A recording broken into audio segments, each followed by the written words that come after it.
Hello everyone. How are you all spending this month of March? Today I want to welcome you to the second season of What If Naruto Learned the Flying Thunder God Technique and Married Temari? Remember, if you want more fanfics like that or more seasons, you only need to subscribe and comment the video. Enjoy! Chapter 10. Naruto had the others arrange into a formation. Sasuke and Sakura would guard Tazuna from the front while he would protect them from the rear. Sasuke had rudely questioned who had made him the leader. Naruto had coolly responded that if he had a better idea, then speak up. As Naruto suspected, Sasuke didn't exactly have a lot of bright ideas. With a glare hot enough to burn metal, he had growled at Naruto. "Just because I am doing this doesn't mean you can order me around, dope. You will tell me everything about your sensing ability." Naruto had sighed at that. It seemed Sasuke's inferiority complex was acting up, probably because of what happened with Zabuza and the Demon Brothers. Maybe he was also pissed about seeing the Hunter Nin from before.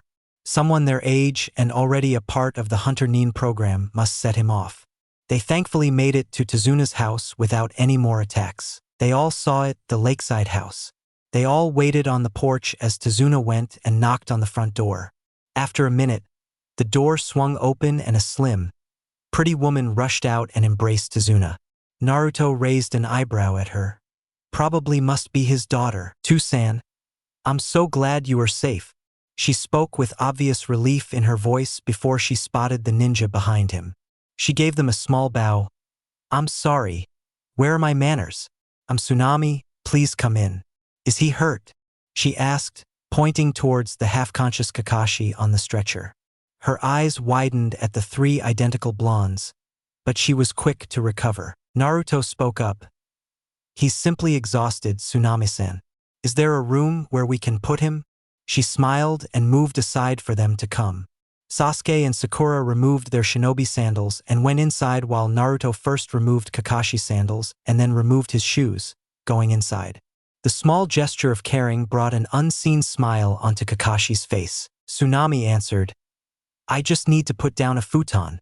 "I'm sorry, but I didn't get your names." Sakura smiled. "Haruno Sakura, Tsunami-san." Tsunami smiled tightly at her. Something about the girl just unsettled her. Sasuke was much ruder. "Uchiha Sasuke." He barely glanced at her, dismissing her as unimportant. Naruto threw him a dirty glare for that, which was wholeheartedly reciprocated. Naruto turned around and smiled. "I'm Uzumaki Naruto, Tsunami-san. Nice to meet you. When you are nice to others, they are nice to you." This was demonstrated when Tsunami returned his easy grin and replied, "Nice to meet you too, Naruto-kun.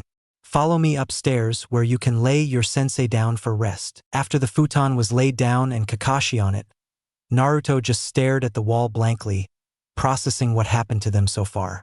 A hand on the shoulder snapped him out of trance. He looked up to see Tsunami's face, full of concern. It was a bit strange having someone look at him like that. It gave him a funny feeling in his stomach. "Are you okay, Naruto-kun?" Naruto took some time to respond. "I'm okay." Standing up and putting a small smile on his face, he turned to her and asked, "So, Tsunami-san, how about I help you cook dinner?" It took 2 days for Kakashi to regain consciousness. Naruto dutifully changed his bandages, helped Tsunami cook dinner and kept a watch on Kakashi while Sakura and Sasuke. Well, they really didn't do anything significant. Sasuke trained. Sakura did too, but not as much. She only did a little before sitting on a rock and watching Sasuke with hearts in eyes.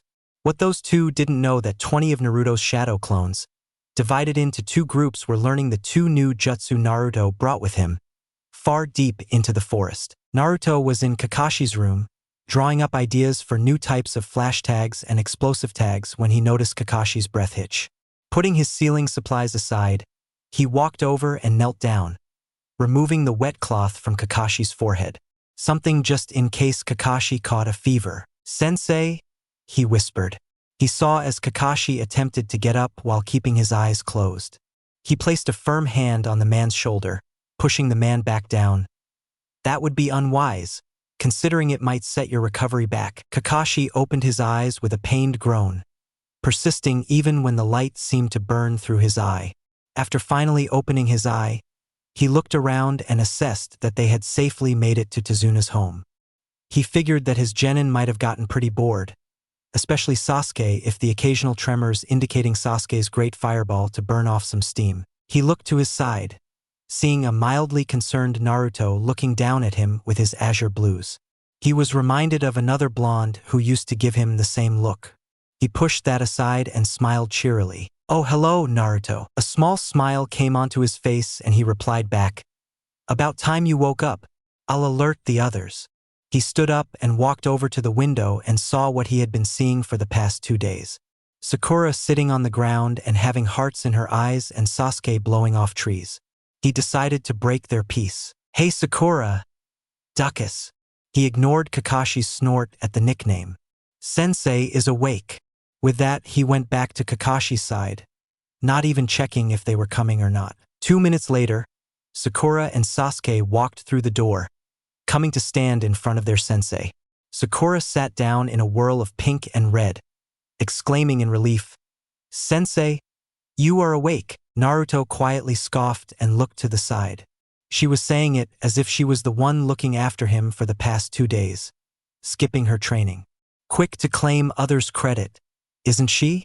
Kurama's voice spoke, faintly lined with disgust. Naruto mentally rose an eyebrow. "Quite a long nap you took." Then he shrugged. "Also, she's not taking credit. She's just useless. She just wants to be seen doing something. I'm actually glad Sensei keeps his Sharingan covered.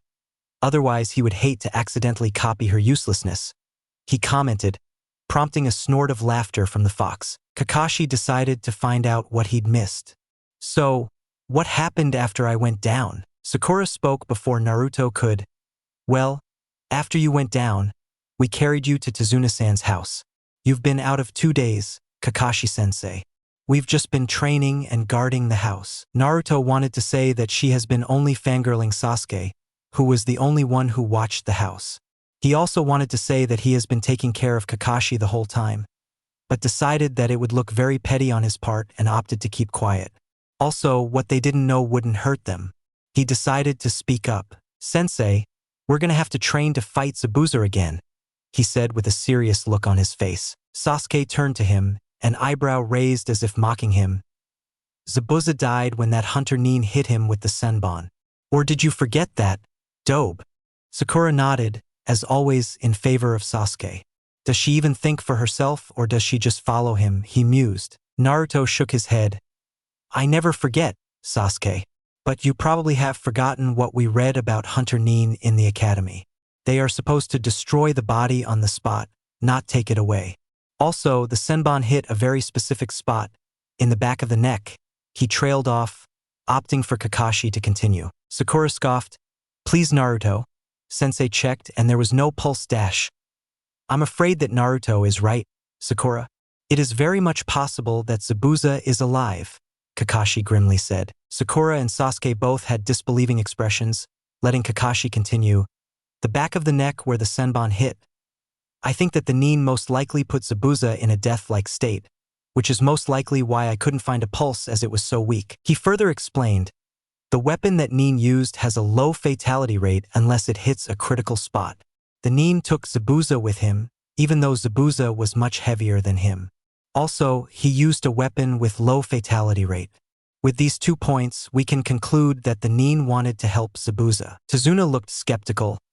"Is it possible that you are overthinking this?" Kakashi's reply was swift. "No. Once a ninja feels that there's something out of place, they must prepare for it before it's too late." Naruto folded his arms across his chest.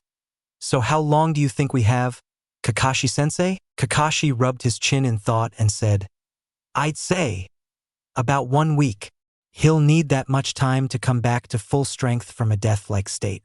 "That's what I'd need as well." Sakura gave him a look as if he was crazy. "Sensei, how are we supposed to train if you're to rest?" Kakashi, I smiled.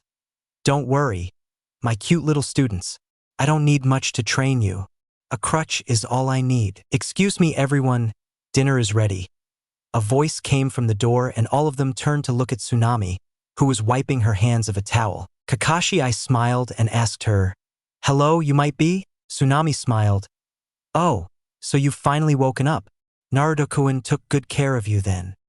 He looked at Naruto, who had a faint blush on his cheeks and was looking away, arms still crossed. Kakashi resisted the urge to ruffle his hair, because the kid looked damned cute right now. Anyway, I'm Tsunami, Tazuna's daughter. Pleased to meet you, she bowed. Kakashi bowed as much as he could while sitting. Pleased to meet you too, Tsunami-san. Tsunami turned to Naruto. Please help your sensei down, Naruto-kun. And thank you for your shadow clones' help in the kitchen. Naruto waved his hand. They are an excellent kitchen crew for me too. Don't mention it. With that, Sakura and Sasuke filed out of the room, not bothering to help Kakashi up. Naruto gave a disgusted shake of his head and stood up. Putting Kakashi's left arm over his shoulders, he helped him up, supporting his full weight like it was nothing. Arigato, Naruto. For taking care of me, Kakashi murmured. I smiling. It was quite weird for him. Only two cared for him like Naruto did in the last 2 days, and they were both Naruto's parents. Naruto shook his head, smiling. You are my sensei. I didn't do it because it was my duty to take care of you like you do. I did it because I wanted to. Kakashi gazed at Naruto with a wide eye, who ignored it and slowly helped the man downstairs. Using what little strength he had, he pulled Naruto into a one-armed hug. Naruto initially stiffened, but relaxed after a few seconds. No words needed to be spoken. He helped Kakashi sit on the table and sat beside him, close in case he needed to feed him. But he hoped Kakashi had enough pride to not face fall during eating. The small gesture caused Tsunami to smile. Such a sweet boy. Kakashi couldn't stop the eye smile. He didn't show it, but he was glad there was someone like Naruto to care for him. Kami knows he has no one left close to him now. This feeling made him want to do everything not to disappoint Naruto. Naruto gazed at the small boy who was sitting beside Tazuna. Somehow, he cast a somber atmosphere around him. Half of his face was hidden beneath his hat. Tazuna smiled and spoke up. Inari, greet these nice ninjas. They will make sure I'm safe while building my super bridge. Inari looked up and Naruto immediately understood why the boy felt so sad. He had that look in his eyes. He had lost someone very dear to him. But Gigi, they're all going to die, he cried out, as if he was stating a fact. Naruto suddenly understood the boy's position a whole lot better. So instead of being angry, he just felt a deep sense of empathy and sadness for such a young child hurting. Of course, Sasuke didn't take it too well. You don't know that, brat. His voice had a little bit of scorn added into it along with his usual rudeness. Naruto's head snapped to glare at him. Sasuke, he snapped. That was not how someone talks to a child. Particularly a child who has eyes like that. Sasuke returned the glare, but he to turn his eyes away after a few seconds.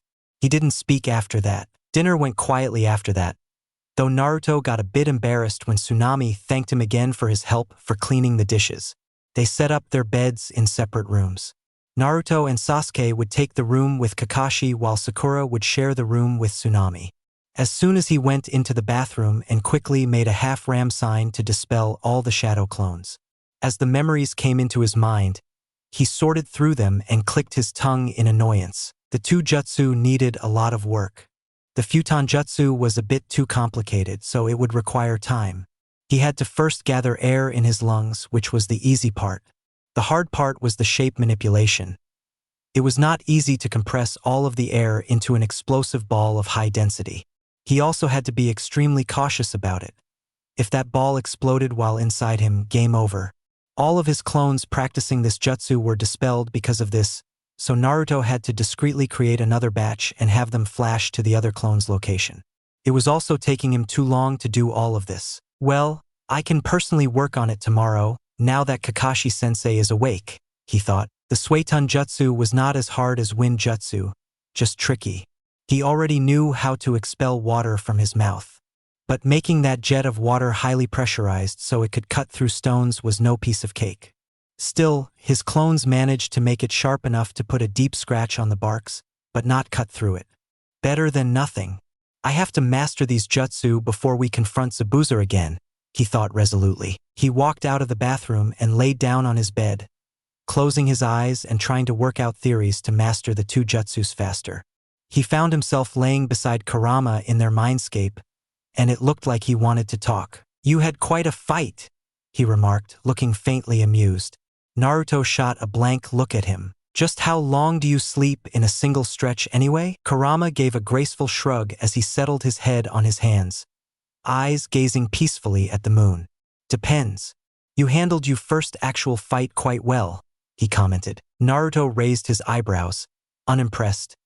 "You were impressed with my fight with the demon brothers?" Kurama returned his own unimpressed stare. "I don't mean those weaklings. I meant Zabuza. You kept your mind calm, analyzed the situation, figured the best way to escape and a way to attack your enemy. Nice touch with the HIRAISHIN, by the way.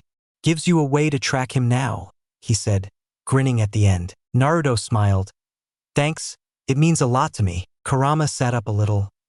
"I saw that you had some trouble with the 2 new jutsus." Naruto gave a grunt. The fox glanced at him. "If you want, I can give you advice on how to master them quickly."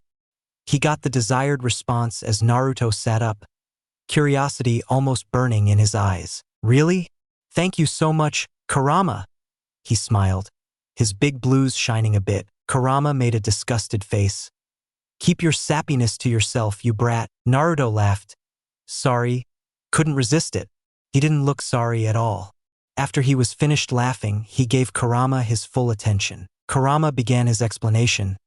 "Your futon jutsu is only a bit tough if you look at closely. You are simply overthinking it. What you should do is when you gather the air inside you, gather it in a way that it is spinning and compressed. That way you can control its explosive effect and power. It should be fast enough to catch someone off guard, so build up a lot of pressure simultaneously when you create the air ball by creating a bit of vacuum. Use that pressure to give explosive speed to the ball." Naruto nodded, having made sense of the entire explanation.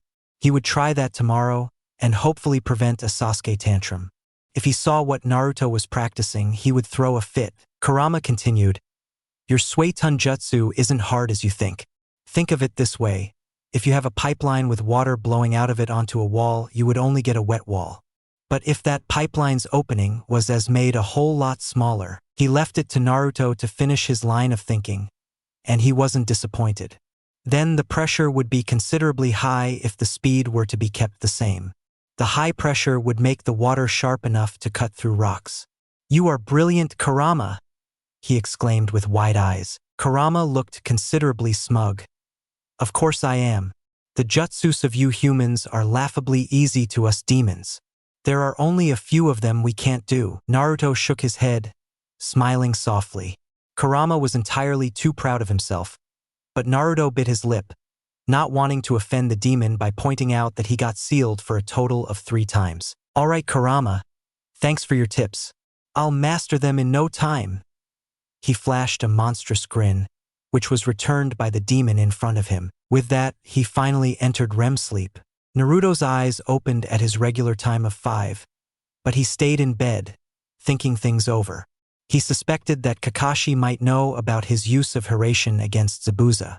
He hadn't exactly hidden himself with smoke bombs, after all. And Zabuza might have been surprised by his trick, but Kakashi had already seen it in the bell test. Even though it was Kawarimi, but this time Kakashi had seen it with his own eyes. With him watching with the Sharingan, there was no way he would dismiss it as a simple replacement. He sighed heavily. He was not looking forward to the talk. There was so much to explain. Realizing his thoughts were leading him into nothing but distress, he got up, hoping to get some morning air. Keeping his steps quiet so as to not disturb Kakashi and Sasuke, he dressed up and headed outside, hoping to put Kurama's theories to test. He got outside, getting some relief from the slight chill of the morning air.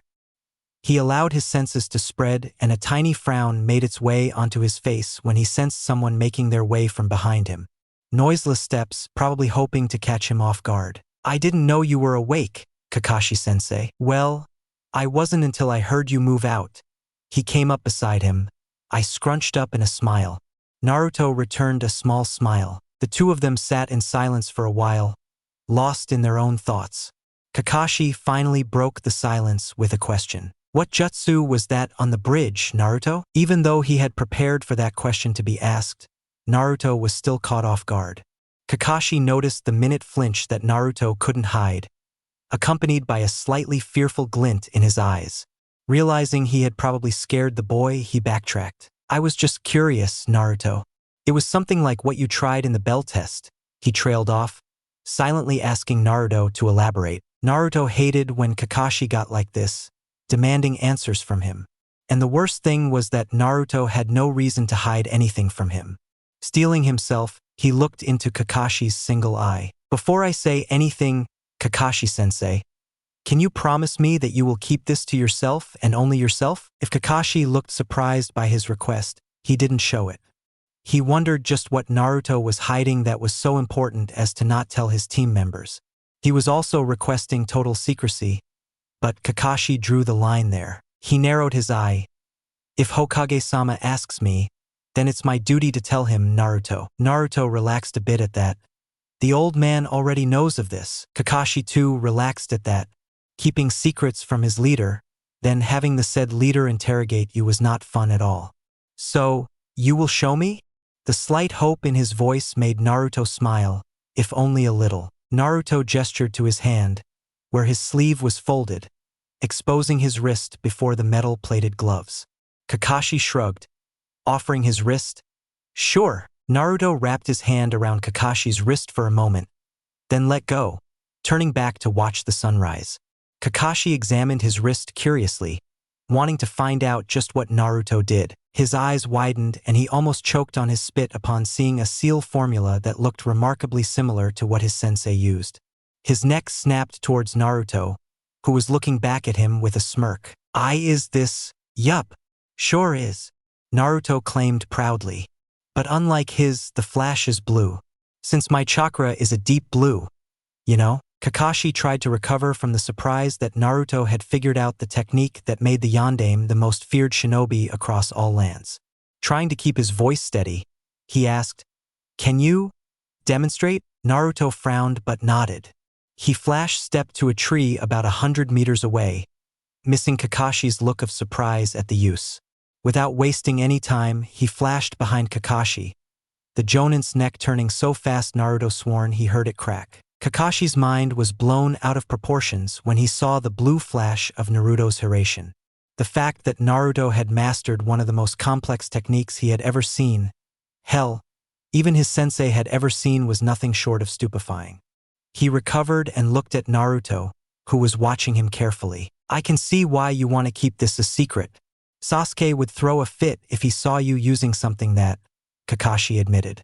He could already imagine the scene. Naruto hummed, not at all bothered.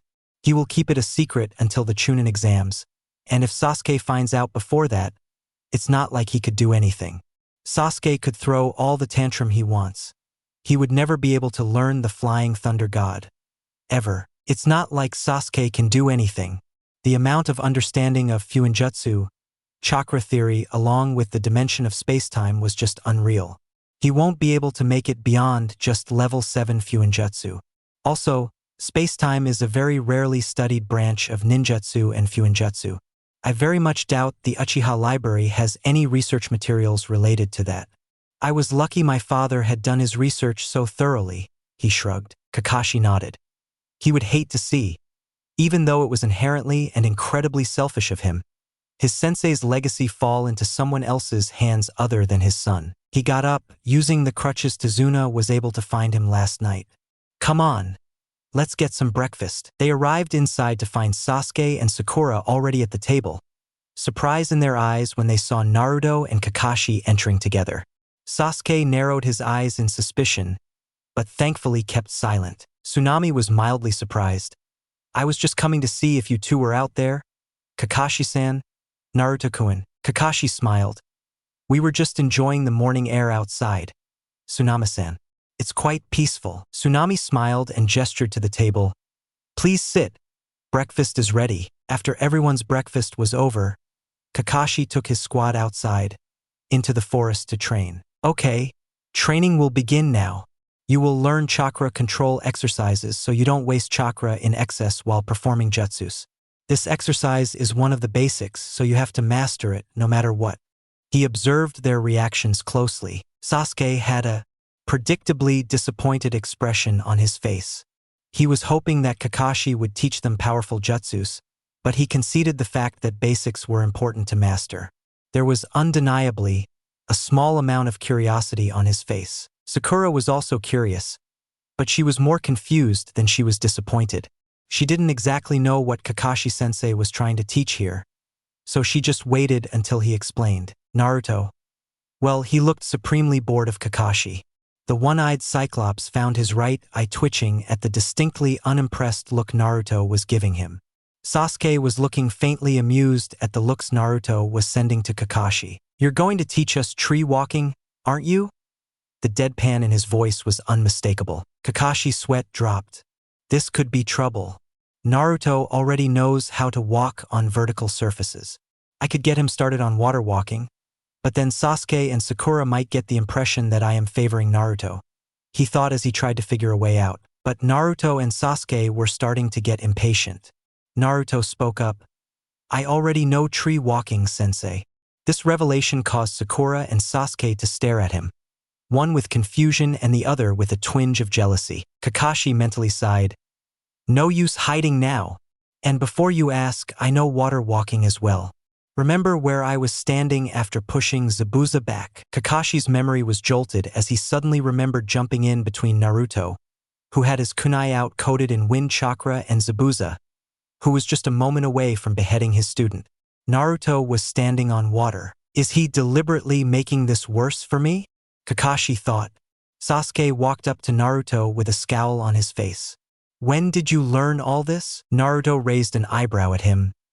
What will you do if I tell you? Fortunately for Naruto, Sasuke didn't have an answer for this question and with a deeper scowl than before, walked back to his place. Kakashi, to avoid any further trouble, immediately explained the exercise.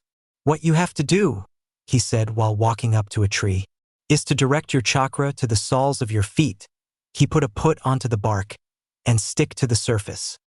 He was now walking perpendicular to the ground until he turned onto a branch and looked up or down to them. Sakura looked up at him with awe in her eyes, while looked at him with narrowed eyes.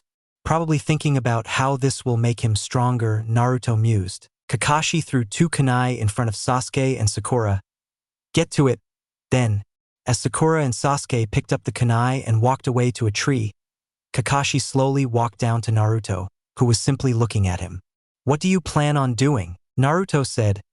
I'm currently working on 2 jutsus that I took from the shinobi library. I'm planning on mastering them before tomorrow night. Kakashi rose an eyebrow. Nobody can master 2 elemental jutsu in span of a day, you know? Naruto shrugged. This nobody that you speak of can't use shadow clones like I can, sensei. Kakashi's visible eye widened. You know the secret of Kage Bunshin? Naruto smirked. Figured it out a long time ago, sensei. Now if you don't mind, I'll be training. Try to keep Sasuke away from me if you can. With that, he stepped away, leaving a gaping Kakashi. Naruto found out that Kurama had hit bullseye on the analysis of both the jutsus. He created 40 clones, dividing them into 2 groups to practice while he tested the memories of last night himself. He was able to reduce the time required to form the compressed, explosive ball of air, but it took the clones the better part of 4 hours to reduce the time required to form the high pressure inside him to launch the ball off at high speeds. At the end of 5 hours, he was panting, sweating flowing down like waterfall on his naked upper body. All his clones were dispelled, including the ones practicing the Suetun Jutsu, just to return him the chakra needed for one last try at the jutsu before he fell to chakra exhaustion. Naruto had his hands on his knees, trying to get his breathing to get normal. Once he wasted no more time in thinking. Speeding through the hand seals, he mentally shouted, Futon. Kaze Jirai no Jutsu. He expelled a compressed ball of air from his mouth at great force at a tree. His satisfaction knew no bounds when the ball exploded on the bark, blowing away a large section of it and making the tree fall. He chuckled tiredly, falling on his back. Man, these elemental jutsu sure are tiring. Hey Kurama, would you mind replenishing my reserves just enough so I can walk? I would rather not eat the soldier pill I have. Kurama's chakra rushed into his system, though not so much that he went into a rage or was full of energy again. He groaned as he sat up, putting on his t-shirt and jacket. He walked back to the house, thoughts of tasty food filling his mind. He walked across a clearing when he heard the sound of bark exploding. Curious, he walked towards it and had to suppress the chuckles in him. Sasuke was tree climbing and falling off. Naruto could see with the many slashes on the bark that showed Sasuke had improved much in just one day, but he was nowhere near the top. Naruto would have moved away if it wasn't for Sasuke discovering him and calling out, "Naruto? Is that you?" Naruto turned around. Yep. Awkward silence descended upon them as Naruto waited for Sasuke to speak, while Sasuke did not know what to speak. Naruto, tired of the silence, made to walk away when Sasuke called him out. And dare he think that he was hesitating and nervous? Well, Naruto raised an eyebrow. It's rare for him to come to talk to me, especially that he's hesitating. Sasuke glanced away, a faint blush on his cheeks and voice hesitating. You said you have mastered this exercise before, right? See, can you give any tips? Naruto was inwardly laughing with Kurama at how awkward Sasuke looked while asking him. As much as I hate to say this, he looks more normal in his usual arrogant self. On the outside, he smiled and walked to Sasuke, putting a hand on his shoulder. Sasuke looked surprised by this, even when he heard Naruto speak. You know, you could save a lot of trouble for yourself if you just asked instead of demanding.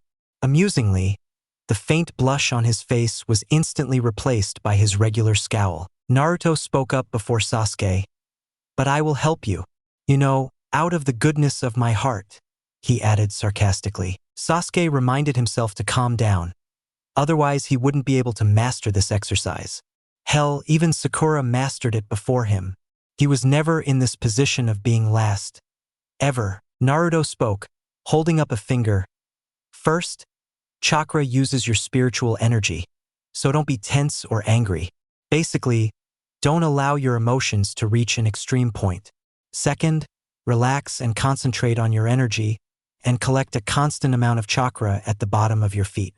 That's all I will tell you. Sasuke nodded, and for the first time in his life, he thanked someone other than his family. Thank you. Naruto simply smiled and turned around. Though you should save it for tomorrow. Dinner is ready, and it's no use training on an empty stomach. Sasuke looked like he wanted to train more, but ultimately agreed on dinner and they walked away. Dinner was a quiet affair. After eating, Naruto helped Tsunami wash the dishes as the others relaxed. Sakura was inspecting a picture on the wall, which had a piece torn off from it. When she inquired about it and how Inari was gazing at it, Tazuna replied that the person whose face was torn off was the hero of this town. The atmosphere in the room was very somber, Naruto noted. Inari had walked off after that, his mother going after him to console him. Tazuna told them the story of Inari's stepfather, how he was considered a hero by everyone and how Gato killed him. Inari had began to rely on the man to the point where he wouldn't stand up for himself. Gato had him killed to destroy any form of hop in the land and succeeded, traumatizing Inari in the process. Naruto digested this and slowly got up from his seat. He had enough of this depressing atmosphere. Sakura spoke up. Where are you going, Naruto? Naruto didn't turn back as he answered. I've got some unfinished training to do. That was all he said before the door was gently shut. Sakura turned towards Kakashi. What's up with him? Kakashi shrugged. The mysterious Nin had taken Zabuza to a small house far away and took him inside, placing him onto a bed. I will have to remove the bandages so he can freely cough up the blood, if he has any to cough, he mused, his hand reaching to pull down the bandages. A rough hand suddenly reached out and grabbed his wrist. I can do that myself, Haku. Zabuza opened his eyes, which were quite bloodshot. He sat up, painfully groaning. He reached behind him to take out the senbon in his neck, small squirts of blood coming out as he pulled them roughly. Please don't pull them out like that, Zabuza-sama, or you will really die, Haku commented with a light voice, which failed to convey his seriousness. Zabuza grunted as he laid on his back. You're as vicious as ever, Haku. Haku watched his master lay on the ground. After a few minutes of silence, he spoke up. How will we face them next time, Zabuza-sama? Zabuza got a murderous look in his eyes. Next time, he growled out, more to himself than Haku. I'm taking away that Sharingan from that damned monkey. Chapter 11. Zabuza was resting on a cot with a blanket over him. He did not like the fact that he had lost to Kakashi. That damn Sharingan. He hated its abilities, copying off the hard work and dedication he had put into learning his jutsu in a simple blink. His fists clenched in anger. He could not wait to tear that eyeball out and stomp on it. Moments later, a short man dressed in a business suit and 2 samurais as bodyguards entered the room and went over to where Zabuza was. So the terrifying demon of the mist is crippled after facing a few kids and a ninja. I don't think I'm getting my money's worth when it comes to paying you, Zabuza. Perhaps I should just kill you and spare myself the pain of losing any more money. The short man sneered at the bed resting Nin. Gato walked over to Zabuza and reached out to strangle him when a figure appeared out of nowhere and grabbed his wrist, before ruthlessly twisting it. You will not harm Zabuza-sama. I won't allow it, came the hard voice of Haku. He twisted Gato's wrist further to just before the point of breaking it to drive his point home. Gato shrieked in pain and fell to his knees. Hands off our boss. One of the samurai took a step forward when Haku grabbed a kunai and threw it at them. The samurai dodged it as it got buried in the wall behind them. Seeing them distracted, she pulled out 2 of her senbon and threw it precisely at a point in both of their arms that it was rendered immobile. The temperature in the room dropped a few degrees as Haku whispered with deadly intent, I missed your vital points on purpose, so don't test me. Gato snarled as he got up to his feet after Haku released him. Insolent brat, you and Zabuza had better finish the job I gave you, or there will be consequences. With that, he exited the house, followed by his bodyguards whose arms were still immobile. You know, you didn't have to do that for me. I could have taken care of it myself if it came to that, Zabuza commented as he fingered the kunai in his hands under the bedsheet. I was aware of that, Zabuza-sama. But as your tool, I will always protect my master in any circumstance, Haku said with a smile. Zabuza sighed. In any case, I will be back to full strength in 3 more days. And when I am, his voice turned murderous. Kakashi will die. After getting outside, he walked to the spot he was training in since morning. There's something I don't get. His father was killed, and while that is obviously the cause of grief, why hasn't Inari moved on? Naruto asked Kurama as he neared the training spot. Kurama bluntly pointed it out. Not everyone moves as fast as you do, Naruto. While you quickly moved on from a weakling to making yourself stronger, you are one of the few who can do it that way. Majority of the people are afraid to let go of the grief, afraid that they will lose the connection that binds them to the person who they held close. Naruto took his time understanding what Kurama told him. He knew that whenever a person lost one of their close ones, they tended to hold on to that feeling for a long time. But it never worked in Naruto's favor, holding on to despair. Instead, he made a choice on what to do about it. Every time when he fell down and had difficulty in finding a reason to get up, he would forcefully shake himself out of that state and willed himself to get up, simply because he had no reason to stay down either. The purpose of life is to keep moving, and staying down in one spot defied that very purpose. Reaching the spot, he took a deep breath. With Kurama's help and dinner, Naruto had replenished a little less than 2/3 of his reserves. He was thankful for the fact that every time he spent chakra and replenished it, his reserves would grow just by a little. At one instance, it won't even be noticeable. But in the long run, it would be beneficial. He made a half ram and 40 clones appeared, smokeless and soundless. The clones divided themselves into 2 groups of 20 as before and awaited their orders. Naruto thought for a minute and spoke up. 20 of you will work on the futon jutsu we learned today. However, I don't consider it mastered until I've managed to perform it perfectly with just one hand seal, considering how strong my affinity is. TH group on the right nodded and Flash stepped away to a new location. Naruto turned to the remaining group. I will be working with you all. We will work on perfecting the Suiton Jutsu this night. After perfecting it, we will work on mastering it like the futon jutsu, with one hand seal. Hi! Came the chorus of the group, and so they began their training until all the clones dissipated and Naruto fell unconscious. Haku wore a pink kimono with red cherry blossoms and wooden sandals. He was carrying a basket and slightly humming to himself. While boys of his age would cringe at his choice of clothes, Haku had no such problem. In fact, He wore them just so he could witness the absolute shock on people's face when they figured out he was a boy and not a girl. It was amusing, no, scratch that, it was always downright hilarious. After an hour of walking, he came upon what he was searching for. Kneeling down, he began to pick herbs. His basket was almost half full when he felt something off. Getting up and turning around, he watched the scene with mild amusement and curiosity. 20 feet away, he saw the boy his master had fought 3 days ago. Naruto, his mind supplied helpfully. From what he had seen in the fight, he was very skilled both in body and mind. He knew how to perform elemental jutsu, which his master had told him that no genin is capable of. His use of them, incorporating them into his tactics, such as when he beat Zabuza's clone. Granted, that clone only held 1/10 of the original's power, the feat was nothing short of impressive. And he had come up with a strategy to free his sensei on the fly and had to land 2 hits on Zabuza. This boy was extremely dangerous. The boy was laying down, limbs spread away from the body. He was not even aware of the birds that had taken perch on him. Haku had an internal debate.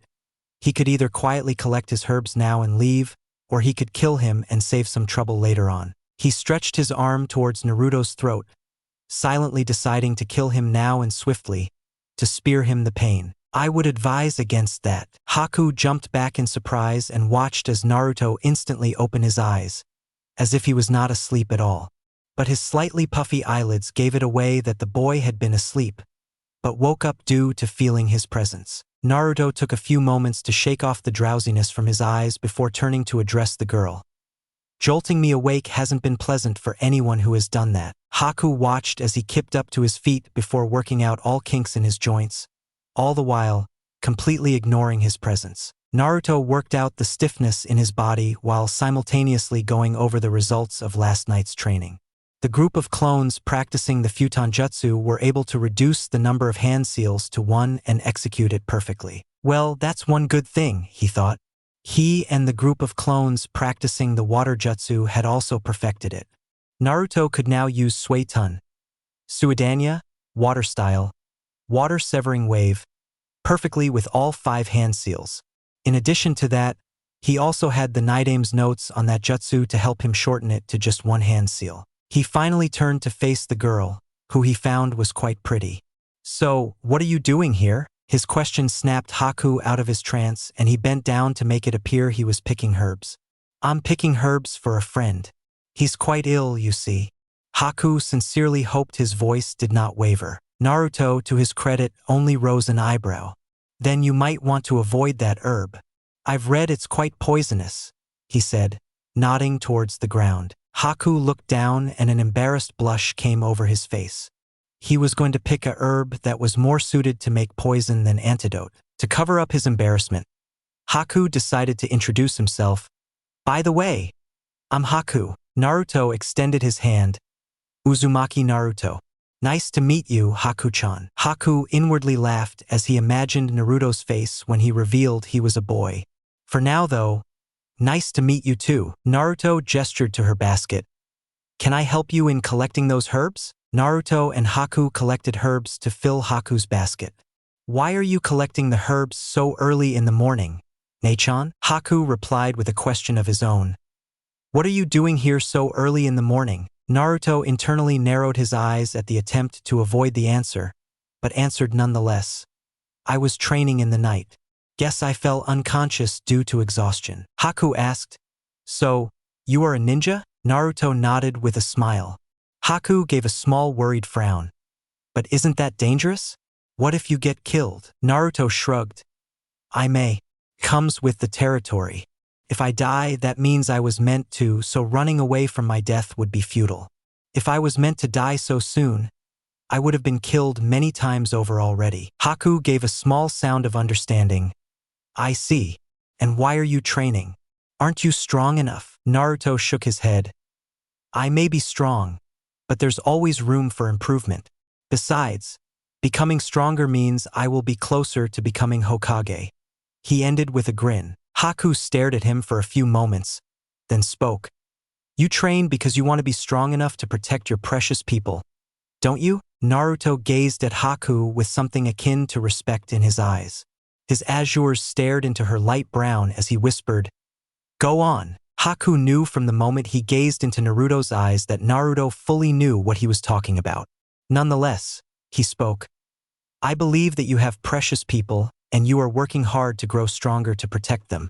If you have something to protect, only then you can be truly strong." Naruto kept his intense gaze on Haku, who returned it without flinching.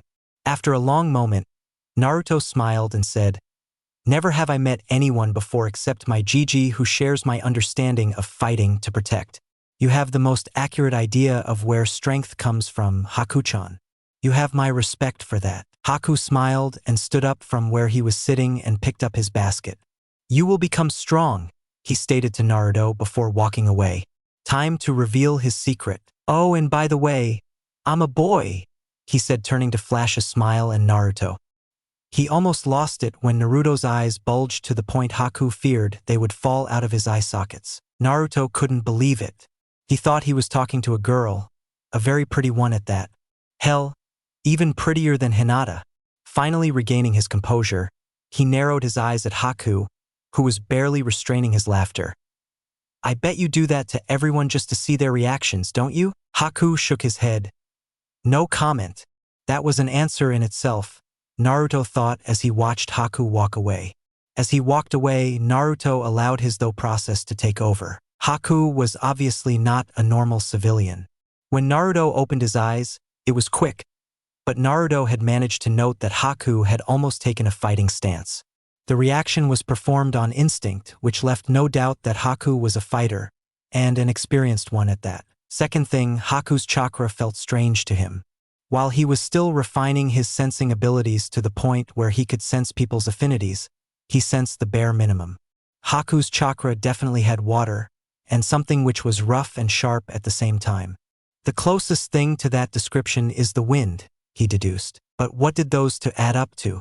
Multiple affinities usually point towards the presence of a bloodline limit. Before he could continue his thought processes, he sensed Sasuke coming to him. Putting on a smile, he greeted his teammate.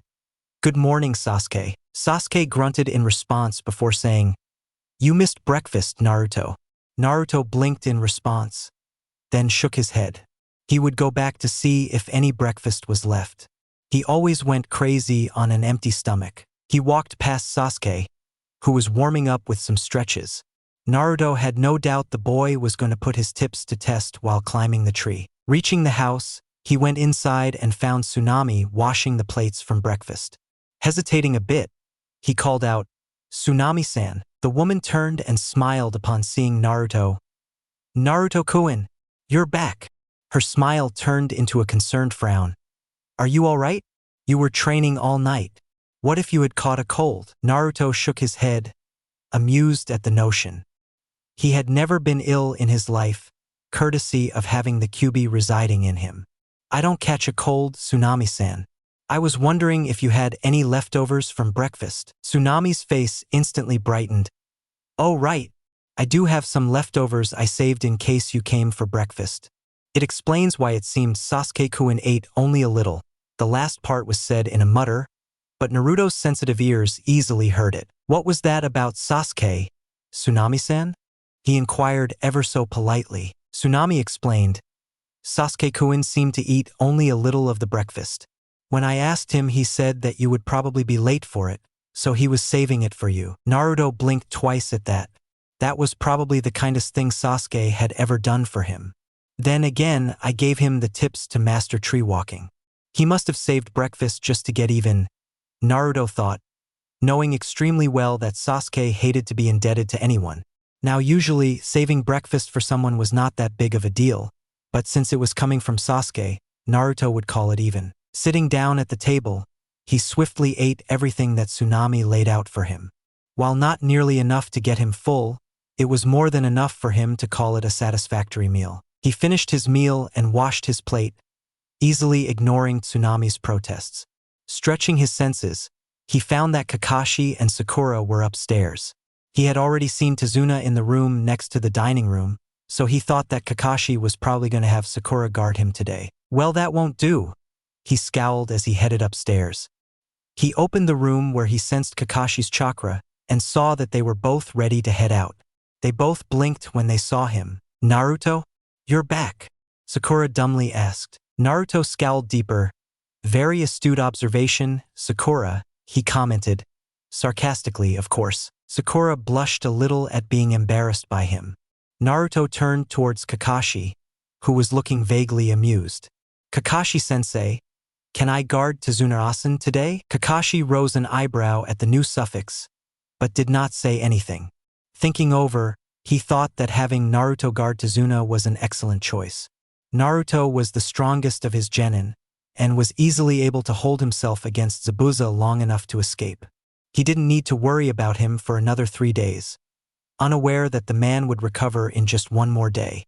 Also, Naruto had an excellent way of retreating should the situation get worse. He answered, "I don't see why not. Have you completed the training that you were doing last night?" Naruto nodded. Kakashi nodded in approval, before turning to Sakura. "Sakura, you are with me and Sasuke today. Naruto, you will guard Tazuna today." However, he paused and frowned as an uneasy feeling settled in his stomach. He didn't know why, but he trusted his gut feelings. "You will return 2 hours early today. I have a feeling we will be facing Zabuza much sooner than 3 days later." Naruto frowned but nodded. He would keep lookout for any trouble while Tazuna worked. His danger sense would come in extremely handy in that field. "Don't forget about your training," Kurama reminded him sternly. Naruto nodded absently as he changed his clothes into an identical set and restocked his hip pouches from his sealing scroll.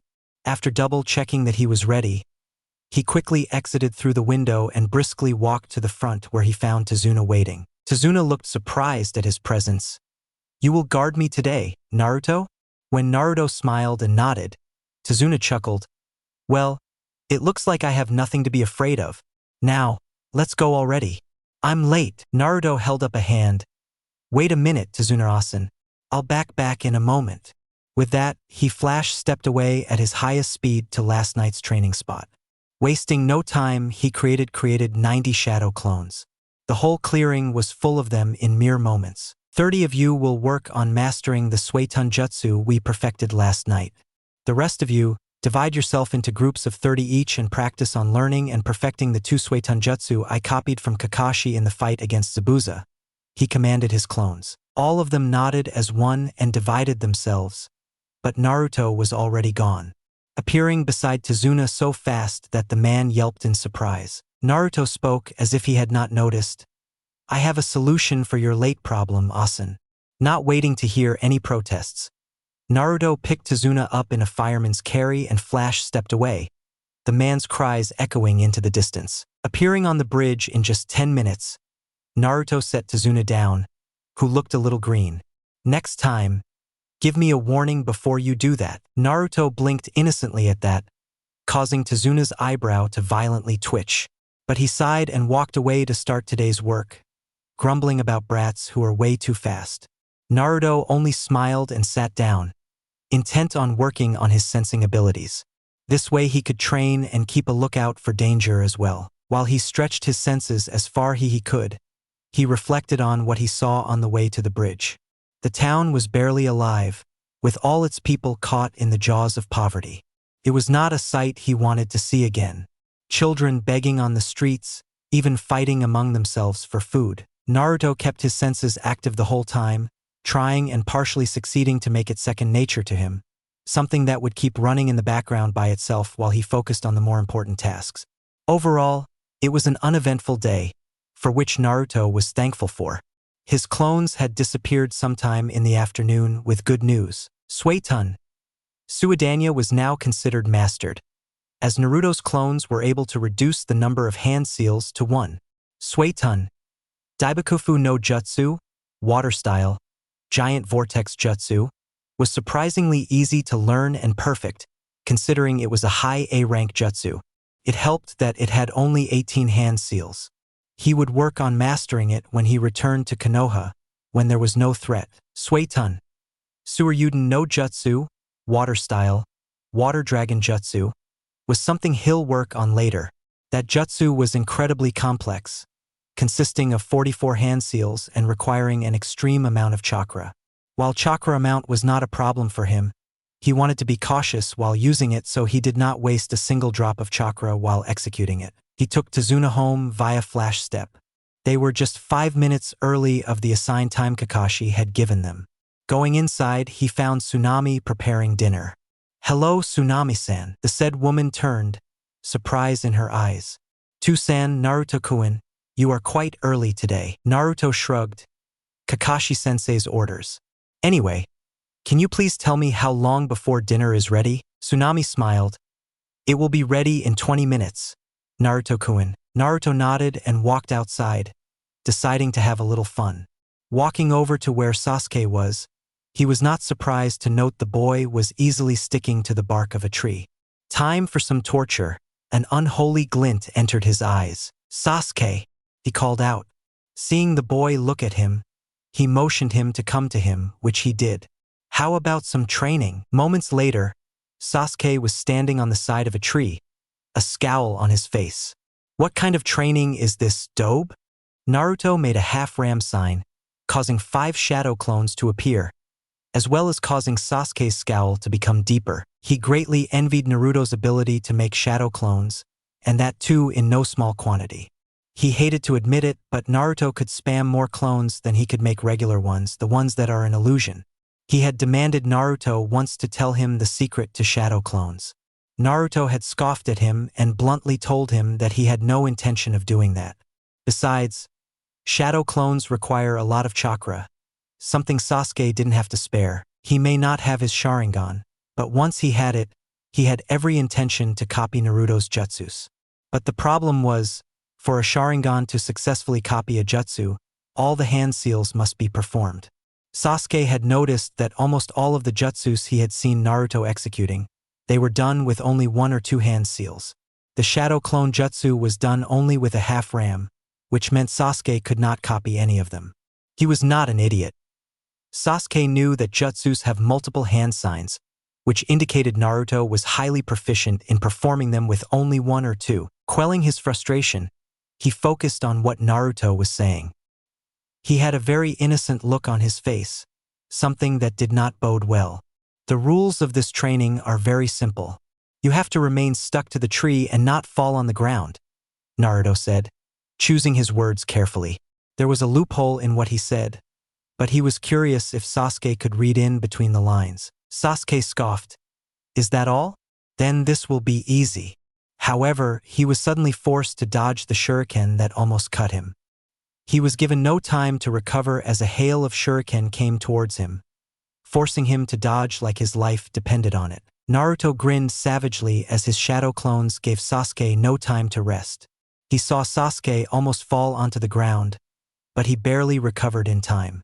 Deciding to give the guy some inspiration, he called out, "I don't see how this is easy for you, Sasuke. You are barely clinging onto the tree, and you've got 3 cuts, which means you are dead 3 times over," absently creating 5 more to replace those whose shuriken were finished. He added salt to the injury. "When I mastered tree walking, I could dodge them with my eyes closed." That did it for Sasuke. He was already sour about the fact that he was the last one to master tree walking. But he had to admit this training was good, excellent even. Naruto was forcing his body to make the tree walking almost second nature, so he could concentrate on the more important tasks. But he did not need to taunt him like that. He growled and concentrated on sticking to the tree first, then worrying about the shuriken. But Naruto gave him no time, forcing him to act on instinct. Naruto continued this for 15 more minutes, and by the end of that, Sasuke was a sweaty mess, lying flat on the back on the ground. He didn't even have the energy to glare at Naruto, who was looking entirely amused with him. "You, son of a..." he wheezed out. Naruto shook his finger at him as if reprimanding a child. Now, watch your language. There are children around here. That bastard. He was having too much fun at his expense." Abruptly turning around, he said, "Dinner's ready. Let's go." He started walking, not waiting for Sasuke. Dinner was uneventful. The only thing amusing was watching Sasuke eat. The boy had attacked the food with the speed of a snail. He didn't have energy to even eat. After the dinner, Naruto was sitting at the table as Tazuna happily reported his progress. The bridge will soon be complete. Though I have to ask, why did you guys stick around even after I lied about the mission? Kakashi folded his hands as he thought about the answer. Not doing right when you know it is right is the coward's way. Those are the teachings of our previous Hokage. That is the way of the shinobi. We don't work just for money. Inari, who was looking down at his plate, looked at Naruto and immediately wished he hadn't. Naruto had his arms folded across his chest, eyes facing the ceiling and a small smile on his face. He looked completely carefree, as if he had no worries. Flashbacks of his father triggered inside his mind. Kaiser saving him, protecting him, making him happy. However, those thoughts only brought pain now. Something snapped inside him at that moment. Slamming his hands on the table, he stood up on his chair. It was enough to bring all the attention in the room towards him. But didn't care. He had had enough of Naruto's carefree/indifferent and bored attitude. Why are you trying so hard when you will only fail? You can't beat Gato's men even if you keep training. No matter how hard you try, weak people always lose to the strong ones. Though it addressed all the ninjas in the room, somehow, everyone felt that Inari was only shouting at Naruto. Naruto leaned on the table, chin on his hands and expression vaguely confused. It seems you are confusing us with the weak people kid, he said, his confusion from earlier gone. However, Inari was on a roll. Shut up. It pisses me off when I watch you. You're always fooling around and having fun. You don't know a thing about suffering or how hard life is for people like us. You'll only end up getting killed. Tears were streaming by the end of his shouting. Kakashi had tensed up during Inari's shouting. To say Naruto doesn't know suffering, it wasn't possible to be more wrong. He expected Naruto to lash out and prepared to defend Inari. But nothing happened. Naruto was sitting there as if nothing had happened. There wasn't a silver of rage on his face. However, inside his mind, a storm was raging. His emotions were going wild. But he had to control them, push them towards a temporary goal. This kid needs a reality check. Keeping his voice even, he spoke, "You know, you're exactly right." Kakashi looked at Naruto with surprise. That was the last thing he expected Naruto to say. The strong will always defend the weak. Gato, and by extension his organization, are weak. Nothing but a bunch of cowards who pick on people who can't out up a fight. They can only win against those who don't have the will to fight back. Against us trained shinobis, they are nothing. A dangerous look crossed his face, a look that even Sasuke and Kakashi got terrified of a bit. We aren't weak. Don't lump us in the same category as you. He scoffed disgustedly and turned his head away. We're nothing alike. Inari cried harder as he glared even more heatedly at Naruto. I'm glad we're not alike. I'd hate to be like you. You don't even have a care in the world. You don't know how hard life can be. The tension in the room was thick as everyone stared at Naruto, who for the first time in his ninja career, felt truly angry. His azure blues were as cold as the coldest ice, anger swimming inside them.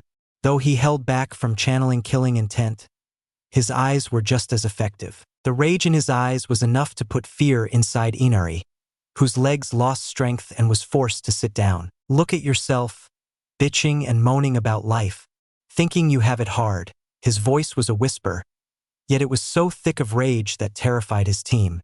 While Kakashi felt his rage was justified, Tazuna and Tsunami were wide-eyed. They had no idea such a sweet boy as Naruto held so much rage inside him. Naruto straightened up in his seat. His mind went back to the children he had seen on the way to the bridge. The ones who he had no doubt were orphans. You sit here, with a loving family, with a mother that cooks for you, worries for you and loves you. A grandfather that is building a bridge so this country can be free of Gato's reign. Naruto looked upon Inari with clear disgust. Some hard life you have. Sakura finally had enough of Naruto berating Inari. She felt that Naruto was being unnecessarily harsh on the boy. Naruto, that's too far dash. That was all she had gotten out before Naruto pinned a fierce glare on her, enforced with killing intent. Shut up. Sakura was not so terrified of the killing intent as much as she was of the smoldering rage in his voice. She fell back like a bag of potatoes. Naruto turned his gaze back on Inari. I'm willing to bet that you've never stepped a foot outside this house, never seen the town, where children younger than you have lost their parents. Both of them. He finally raised his voice and felt a dark satisfaction in seeing everyone flinch, even Sasuke. I'm glad I'm nothing like you.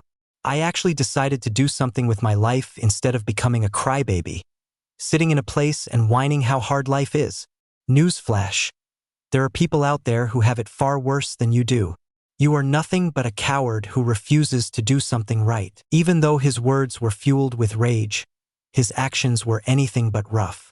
He gently pushed his chair away and headed to the door. Kakashi asked him, Naruto, where are you going? Naruto did not look back as he replied, to burn off some of this anger. The door closed gently behind him. Everyone wondered what caused Naruto to have such a strong reaction to Inari's words. Inari sniffled before he too ran out of the door. That was a disaster, though not entirely unexpected, Kakashi thought, putting his book aside for the moment. He followed Inari out to the back, where the boy was watching the ocean. Do you mind if I join you?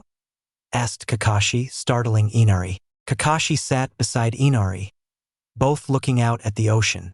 Naruto didn't say any of that out of spite. He's just a bit stubborn is all, Kakashi gently said. While what Naruto had said was the cold, bitter truth, the weight of those words was not something an 8-year-old can handle. Naruto was different. He had been handling such weight ever since he learned to walk on his feet. Naruto is just like you in the regard that he has no father. That was a lie. Kakashi knew that Naruto knew who his father was, but Naruto had no memories of him. In fact, Naruto has no memories of his parents at all. They were taken away from him at his birth, so he doesn't understand what parents are. He also had no friends, he explained. Inari's head lifted up to face Kakashi, confusion in his eyes. Kakashi continued, however, there wasn't a single moment when I saw him cry or get sulky. That was true. Naruto, until now, had faced the difficulties of life head-on and won, becoming stronger after defeating each challenge. He is desperate to make people recognize him, Kakashi said. Even now, when Naruto had a bored/indifferent expression on almost all the time, Kakashi could see it in his eyes. The hope that someone will recognize him for who he is was naked for all the world to see. Unfortunately for Naruto, the world acted ignorant. Kakashi chuckled softly. He got bored of crying at the world a long time ago. Inari looked down, beginning to understand what Kakashi was trying to say. Naruto was not born strong. He chose to get strong so he could live his life in a better way. Naruto knows where true strength comes from, just like your father. In fact, Naruto might be someone who understands you the most, Kakashi said. Inari was slowly understanding that Naruto might be the only one who was most similar to Inari. Kakashi, I smiled. The words that he said to you earlier, he's probably told himself that over and over again. Naruto flashed to his training spot, fists tightly clenched.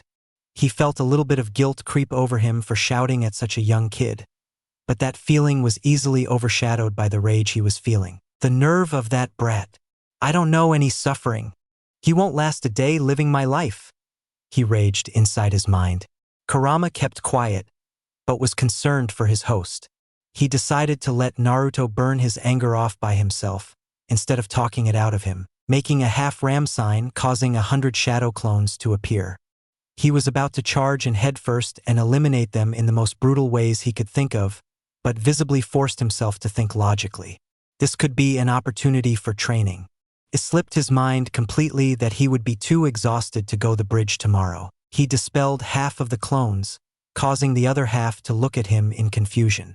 We will try to reduce the number of hand seals in Suetun. Daibakafu no Jutsu from 18 to 10 for now. He could reduce them further when he was back in Konoha. The clones nodded as One and Flash stepped to the nearest water body, eager on getting it done by tonight. As Flash stepped after them, he frowned and thought, I really should learn the body flicker technique. Flash step is good and all, but it is for short distance purposes, not to mention I can quickly travel long distances much faster than Shunpa. Also, the body flicker is good for traveling quickly where I haven't marked. As he saw the clones working, he considered another idea. I wonder if the night aim has a scroll written on how to draw water from nothing. It would be incredibly useful in Suetun jutsus and survival as well. The whole night Naruto worked on reducing the hand seals of the Suetun jutsu. He was able to bring it down to 10, but it left him incredibly exhausted. He was barely able to drag himself back to Tazuna's house, and as soon as he was in front of his futon, he fell face first, asleep before even hitting the mattress. That is how Kakashi found him when he woke up. He woke Sasuke up, who looked at Kakashi, who was motioning him to be quiet, pointing at Naruto. Sasuke understood, and they both quietly got ready. Heading downstairs, they found Sakura eating breakfast on the table. Her eyes held confusion when she saw a member missing. "Sensei? Sasuke-kun? Where is Naruto?" Sasuke spoke up before Kakashi could. "That idiot trained so hard that he's knocked out. He won't be coming with us today." Kakashi nodded in agreement. They quickly had their breakfast and stood up, ready to leave. As they went outside, Kakashi turned to Tsunami. "Please take care of Naruto. He's exhausted himself after training and won't be coming with us today." Tsunami frowned in concern. "Are you feeling well enough, Kakashi-san?" Kakashi rubbed the back of his head and chuckled. "Yeah, I'm good." Tazuna nodded. "Well then, let's be off." They walked away after that. Zabuza and Haku gazed at the workers on the bridge from their boat. "Now is the time to attack," he murmured as he drew his blade. Naruto's eyes snapped open and immediately closed due to the brightness in the room. Groaning, he got up and slowly opened his eyes, letting them adjust. "Damn, I trained too much last night," he thought. He checked his chakra reserves and winced slightly. They were a little less than half. "Guess I did push myself too much last night," he thought. "Oh, you think?" Kurama's voice oozed sarcasm. Naruto winced again. "Sorry, Kurama. But I was a bit angry last night," he defended himself. Kurama snorted. "A bit? Brat, you scared the hell out of everyone." "A bit is an understatement. I'm proud of you." Naruto shrugged and got up, noticing for the first time that the bed around him were empty. Eyes narrowing, he deduced that Kakashi must have decided to let him recover today rather than come with them. He quickly completed his morning rituals and dressed up. Tying his hair into a neat ponytail, he ran downstairs to the dining room, where Tsunami was washing the dishes. She turned to him and smiled. "Ah, Naruto-kun. If you are wondering where everyone is, your sensei said to let you rest today." Naruto nodded. He figured as much, however, he could feel somehow that today would be different, and as such, he needed to get to the bridge. Reaching into his left hip pouch, he pulled out a small black pill. "I've got no choice but to eat this," he thought as he put the food pill in his mouth. "It would allow me to fight 3 days straight without rest, but I would be left totally exhausted at the end of that." He grimaced at the taste. "It tastes like shit though." Not even 10 seconds after he had swallowed it, he felt his chakra getting replenished to the maximum. Hell, he even felt it expand a bit. His hunger disappeared, making him smirk. "Time to go," he thought, his smirk getting replaced with his neutral scowl. "Itakamesu," he called out as he departed. He had managed to master another level of his resistance seal in 1 week of training, increasing his raw speed even more. He tree-hopped normally, choosing to conserve his energy for the battle he somehow knew will happen. As he crossed a clearing, his eyes landed on something, making him stop. "That's interesting." Tsunami was cleaning up the kitchen when she heard the sound of the door breaking. 2 men with swords came inside and one of them grinned. "Daughter of bridge builder Tazuna, you are coming with us." Inari heard the noise and saw his mother going with the men. He felt afraid, however, he forced himself to remain strong. "I will save my Kohaa-san." Flashes of how Naruto called him weak fueled his courage. Naruto arrived back at the house just in time to see 2 wannabe samurai rushing at Inari, swords drawn. Wasting no time, he immediately released his seals and flash-stepped to Inari, quickly grabbing the mother-son duo and flash-stepping back just in time too. The swords sliced at the space where he was a moment ago. The thugs were dumbfounded. What just happened? Only then they noticed that Tsunami was gone. They turned around and saw a blonde kid in dark blue clothes, holding Tsunami and Inari a safe distance away. The presence of a Hitai-8 beneath his left shoulder confirmed the fact he was a ninja. Naruto settled Tsunami down, cut her ropes. Tsunami-san, please stay behind me. Inari, good job on keeping them here, he smiled. Inari brightened up at the compliment. Turning to face the thugs, he adopted the expression when he was dealing with thugs who had no brains. An indifferent expression to convey that he didn't feel threatened at all.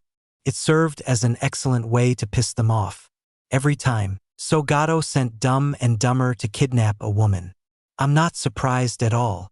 He kept his tone light enough so they would lose their cool. The one wearing the hat scowled and said, "You were just an incompetent ninja that Tazuna hired, aren't you?" Naruto pretended to inspect his nails. Incompetent? I don't know about that. I literally snatched Tsunami-san from you and you didn't even notice. The one with the eye patch scoffed angrily and said, "Let's see how you stop us." With that, both of them prepared to rush at Naruto, intent on slicing him into pieces. Naruto decided some mind games were in order. Snorting, he pointed his finger towards them. "If anything, you are the ones incompetent. You failed to notice the two clones standing behind you." As he predicted, the two stupidly turned their backs towards him to inspect behind them. Finding no one, their eyes widened. "He tricked us." But it was already too late. Naruto Flash stepped in between them and delivered a flawlessly executed split kick to their heads, easily knocking them unconscious and sending them on the opposite sides of the aisle and down the river. He doubted they would survive. He suddenly realized that he just performed his first kill.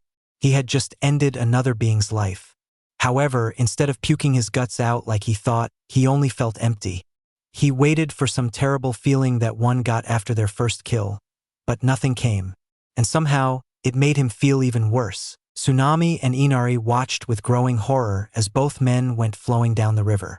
They turned to watch Naruto, who only had a blank expression on his face. Concern grew in Tsunami, and she reached up to touch his shoulder. "Naruto-kun." Naruto snapped out of his trance and looked at her. Regaining his senses, he gave a serious look to Tsunami. "Tsunami-san, I must get going now." Putting two fingers onto the ground, he easily sensed his team's chakra and two other signatures, one of them very familiar and the other distinctly familiar. "Zabuza has already arrived on the bridge," he declared, ignoring Tsunami gasp. He had to get there quickly. Turning to Tsunami, he said, "Go inside the house and lock every door and window. Make sure no one can get inside," he warned her. The mother nodded and immediately went back inside the house. Naruto turned his gaze in the direction of the bridge. It was good that he had put his HIRAISHIN formula at one end of the bridge. He was gone in a blue flash. Things had escalated on the bridge as soon as the team and Tazuna got there. They had got there to see all the workers bleeding. "What's this?" Tazuna exclaimed, rushing up to one of them, the only one who seemed to be awake. "What happened? A monster," the worker muttered, gritting his teeth in pain, just as a thick mist rolled in. "Here they come," Kakashi said as Tazuna backed up, and the ninja took up a defensive formation around him. "Long time no see, Kakashi," came Zabuza's voice through the mist. "I see you're still with those brats." He's shaking again. "Poor kid. Where's the blonde one, though?" "He was at least decent than the wimps you have with you now," he taunted. Sasuke grit his teeth at that. Even when Naruto wasn't here, the enemy still acknowledged him. Kakashi felt a surge of pride at Zabuza's taunt. Naruto was already making waves if a missing nin was acknowledging him. He replied back, "Sorry, but he's on a separate assignment. You get to deal with us today." There was no need to mention that the assignment was to sleep. A group of Zabuza's clones surrounded them. Sasuke gave a small grin and put up a brave face. "I'm just excited to see you again," Kakashi ordered. "Do it, Sasuke." Sasuke disappeared in a sudden burst of speed, and mere moments later, all the Zabuza clones splashed into water. He saw through the water clones. Came Zabuza's voice as the mist cleared slightly to show Zabuza and that fake hunter nin standing on the bridge. "It looks like a rival has appeared." Haku? "Indeed it does," the hunter nin Haku said with a nod. "But I still stand by my point. The blonde one was way faster than what I just saw," Zabuza said. Haku then started spinning incredibly fast, moving towards them. Sasuke tensed up and met him in between. his kunai clashing against Haku's senbon. I don't want to have to kill you, but you won't stand down, will you? Haku asked, which made Sasuke scoff. Don't be foolish. I see. But you won't be able to keep up with my speed the next time. Plus, I've already gained 2 advantages. 2 advantages? Sasuke repeated. The first is the water on the ground, and the second is that I have occupied one of your arms. You will now only be able to run from my attacks. Sasuke's eyes widened along with Kakashi's when Haku started forming seals with only one hand, ending in a half-ram seal again. The water around them suddenly rose into the air and formed needles, which all flew straight towards Sasuke. Haku leapt away just in time, but it seemed Sasuke got caught in the barrage. Haku got his answer when he saw Sasuke had jumped up and was throwing shuriken at him. Haku neatly backflipped to avoid them, but when he looked up again, Sasuke was gone. You're pretty slow, came his voice from behind him. Now you can only receive and block my attacks. Sasuke slashed at Haku, who blocked with his hand. He almost missed the kunai in Sasuke's other hand and ducked low, right in path of Sasuke's kick, which connected to his mask. Zabuza couldn't believe it.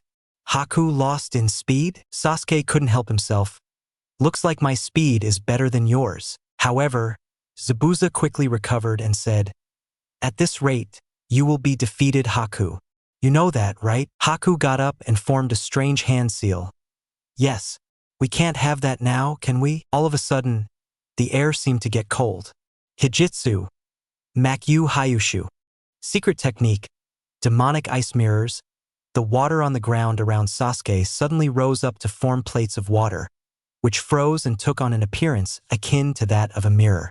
The mirrors rose up and formed a dome around Sasuke, who looked nervous for the first time in the fight. Haku moved towards one of them and seemingly stepped into it. He appeared in one mirror, but as Sasuke moved to smash it, Haku appeared in every single one of the mirrors surrounding him. Well then, shall we begin? Haku asked. I'll show you my real speed. One senbon attack came, then another, and another, all of them too fast for Sasuke to avoid. Screams of pain tore from his throat. Sasuke! Kakashi moved forward to help his student, but Zabuza blocked his way. I'm your opponent, remember? Your student's a goner. Now that Haku has him trapped inside. Sasuke attempted a great fireball, but it was utterly useless. There wasn't even a scratch on the mirror. His screams continued. Sakura couldn't take the screams anymore, and with a shout of, Sasuke-kun, moved to help him, completely abandoning Tazuna and leaving him unprotected. She threw a kunai to him, but Haku came halfway out of a mirror and caught it with ease. I don't think so, he said. Sakura paled. He caught it. Well, that's what happens when you fail to put the enemy in your equation. Everyone turned towards the voice coming from the side of the mirrors. However, Haku was too slow to react. A knee caught him in the chin, easily sending him out of the mirrors. Naruto landed in a crouch, all ready for battle. Sasuke opened an eye and saw Naruto just outside the dome. Show off was all he could get out before trying to get some air in his lungs from all the screaming. Standing up, he assessed the situation. Kakashi was about to engage Zabuza. The fake hunter Nin was out of his dome and Sakura had just suffered one of her stupidity bouts. Oh, and Sasuke was trapped. I can work with this. Zabuza was paying attention to how Naruto was assessing them. It's that blonde again. He was fast enough to catch Haku off guard, and it looked like he wasn't even trying. Eyes narrowing, he turned his attention back to Kakashi. Haku recognized the boy. It's him from the forest. Apparently the wait got boring for Zabuza, who threw 4 shuriken at Naruto. Naruto's danger sense activated and he saw them coming in slow motion. Preparing to flip out of the way, he was shocked when 4 senbon collided with the shuriken. Everyone had the same thought on their mind. Why did he save Naruto? Zabuza-sama, please let me deal with this, Haku requested. Kakashi found himself in a tight spot. Sakura couldn't move from her spot, and if Kakashi moved to help Sasuke, he would leave Tazuna open to Zabuza. Naruto critically assessed Haku. I assume you are the one who put this dome up. You have an ice bloodline limit, don't you? Haku stiffened, as did Zabuza and Kakashi. Your brat's smart, Kakashi, Zabuza said to Kakashi, who only narrowed his eye. Haku spoke. You are quite perceptive, Naruto-kun. However, you can't help your friend in any way. Sasuke chose this moment to throw a kunai at Haku, who simply tilted his head out of the way. I didn't forget about you. Sasuke grit his teeth. This was getting bad very fast. Haku turned to Sasuke. I would have liked for you to just lie there quietly, but I guess I can't expect that. Very well. I will finish dash. That was all he got out before his face met with Naruto's shoe again. He was thrown back almost 7 feet by Naruto, who was looking at him like he was an idiot. Who turns their face away from an opponent to talk? You idiot? However, Haku was not the only one shocked.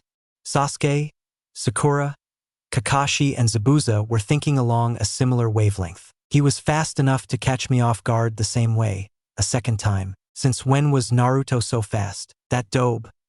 I didn't even see him move. Well done, Naruto. Keep him busy. Things are getting interesting. Now that Sasuke brat might actually have a chance of making out alive. Haku wasted no more time. Merging back into the mirror, Sasuke had to hold back a groan at what he was about to go through. He was unprepared, however, for Naruto to suddenly appear before him. Naruto already had a vague idea of what was about to happen, and so he summoned for shadow clones. Taking up a pentagonal position around Sasuke, all 5 Narutos mentally called out while making the tiger seal. Sui Tun, Suijin Hiki, water style, water wall. A wall of water rose before each of the clones from the water beneath their feet, who manipulated it to cover their heads as well. Sasuke, Naruto called out in a low voice. Sasuke turned to look at him and saw him keep the tiger hand seal up. This is only a temporary solution.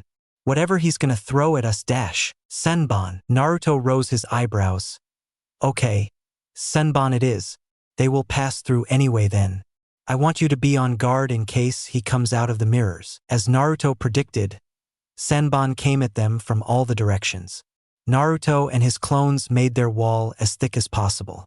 Senbon still passed through, but it was clear that they were not doing as much damage as before. They weren't even dispelling the clones. Haku didn't know that Naruto had enforced them with chakra. I have to destroy those clones, he thought. It was only for a fleeting moment, but Naruto and his clones caught it. It all happened in slow motion. Haku splashed through the wall and swung around to Senbon, but Naruto's clones were busy maintaining the wall, so they weren't able to react in time and got dispelled. Naruto himself dodged the Senbon with a hair's breadth. As soon as the wall was down, Haku flashed back into the mirror. Your defense is meager. You cannot hope to win against me. However, Naruto had come up with a way to distract Haku. Interesting technique this is. Moves partially into spacetime if I'm not wrong. You can move from mirror to mirror with enhanced speed. Since time is relative to speed, everything must move in slow motion for you. He smirked, hoping to throw Haku off. Sasuke gaped at the blonde. How the hell did he figure that out? Naruto had his own thoughts going. He has been maintaining these mirrors for quite a while now. His chakra reserves have to have depleted by now. Time to check. Making a snake seal, he took a deep breath. Futon. Kaze Jirai no Jutsu. Wind style, wind torpedo technique. A ball of wind shot towards the mirrors and exploded with great force upon contact. Naruto was pleased to see the results. There was a crack. A big one. Sasuke's jaw dropped even further. How did it crack? My fireball couldn't even scratch it. Naruto decided to ignore him for the moment. However, Haku reformed the mirror and continued with his assault, this time aiming at Naruto's vital spots. Naruto smirked and prepared to blow the Senbon away. He summoned 2 clones to guard his back, however, one immediately got dispelled, leaving him open to attack. And since Naruto was in the middle of performing a jutsu, he couldn't make any more clones. Senbon raced towards his unguarded side, and he prepared to duck in response to his danger sense. Sasuke saw how confident Naruto was in this situation, how he never showed any fear, instead opting to instill fear into his opponent's mind, hoping to instill doubt. Seeing Naruto smirk, Sasuke had no doubt the blonde had a plan and it would work. However, seeing Senbon racing towards Naruto's unguarded side, something moved in him. He was able to see them in slow motion. He could see everything with crystal clarity, and he knew what to do. He jumped between the Senbon and Naruto, taking the full force of them.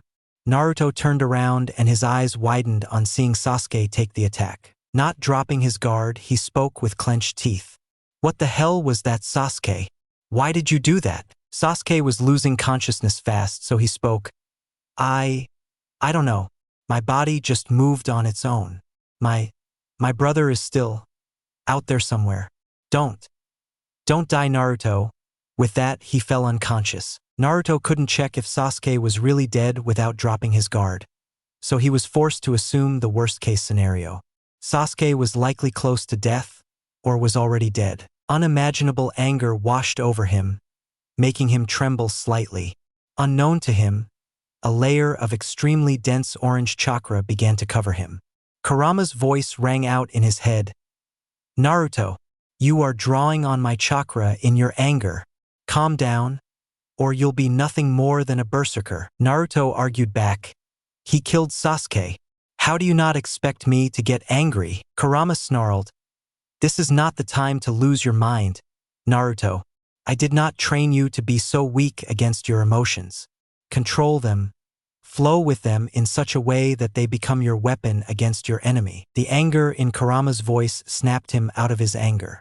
Only then he noticed that Haku was still throwing Senbon at him, but an orange cloak prevented them from making contact with his skin. Kurama's chakra, he realized. Zabuza and Kakashi both halted at the feeling of the strange chakra. What is that chakra? It's too strong to be Kakashi, Zabuza thought, perplexed at the new presence. However, Kakashi perfectly recognized the chakra. This is bad. I need to end this fast in case the seal has loosened. Turning to Zabuza, he spoke. We're both busy men, Zabuza. How about we use one last move, winner take all, you know? Zabuza grinned under his bandages. Sounds interesting. The faster I kill you, the faster I get paid. Naruto shook his head and refocused on Haku, who was still throwing his Senbon. Immediately, a new plan began to form in his mind. Kurama's slowly drawing his chakra back into the seal, which means I won't be protected for long.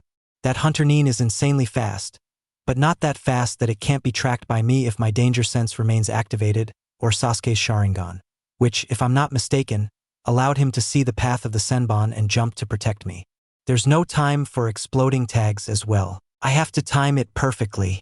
If I'm late for even a single moment, he will see through my plan. Naruto finished planning and put it in motion. He took out a kunai, put his HIRAISHIN formula on it, and threw it on the ground, at the base of one of the mirrors. He repeated this until the kunai were in a hexagonal pattern. Then he flashed. Haku was honestly perplexed at what Naruto was trying to do. Those kunai, even if they were wrapped with an explosive tag, would not damage his mirrors. But he would have to finish this quickly. His chakra was starting to get dangerously low. He doubled his attacks on Naruto, who seemed to be waiting for the attacks to hit him. At the last moment, he seemingly disappeared. Haku's eyes widened as he saw that Naruto was now at a position opposite to his previous position. The scary part was, Haku didn't even see him move. A blue flash was all he saw. Recovering, he attacked Naruto at his new position, who flashed away again. This continued for a few more times before Haku decided to end it. His chakra was almost exhausted, so he would have to step out and attack Naruto's back as fast as he could. Naruto was flashing and dodging the Senbon with ease due to the slow perception given to him by his danger sense coupled with the speed of HIRAISHIN.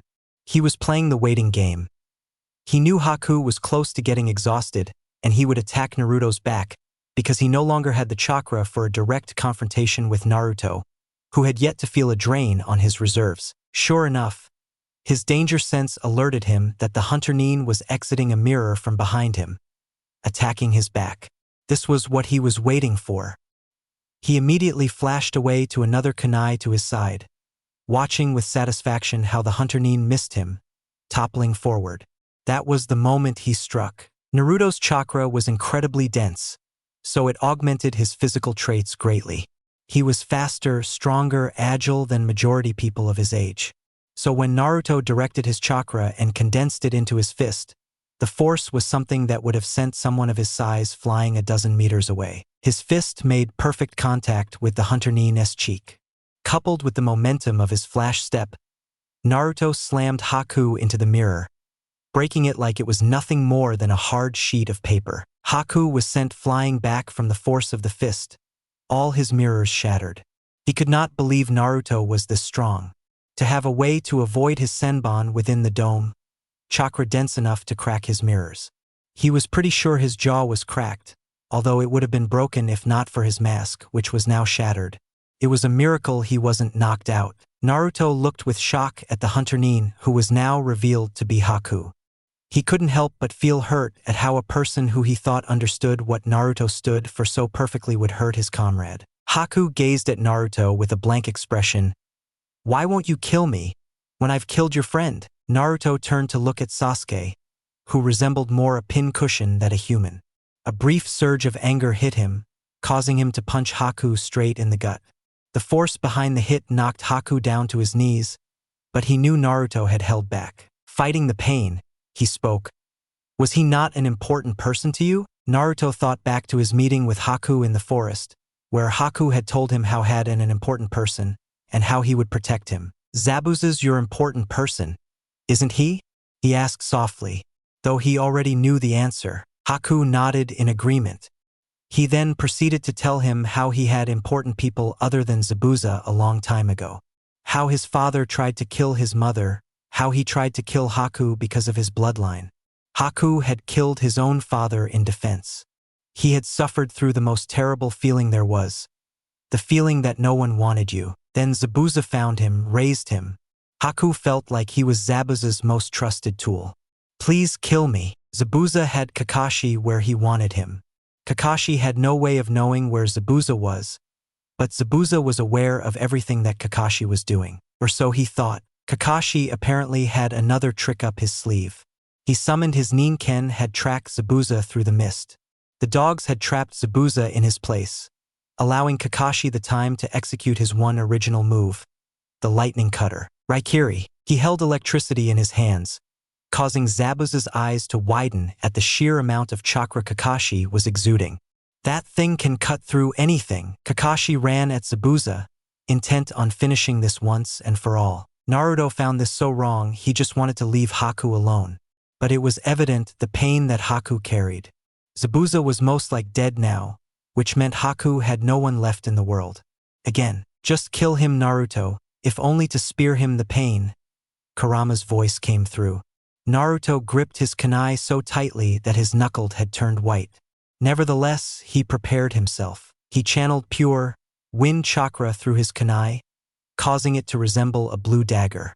"May you find peace in your death, Haku," he thought as he flash-stepped to Haku, his kunai going for his heart. However, there is a saying that you always know when the people important to you are in danger.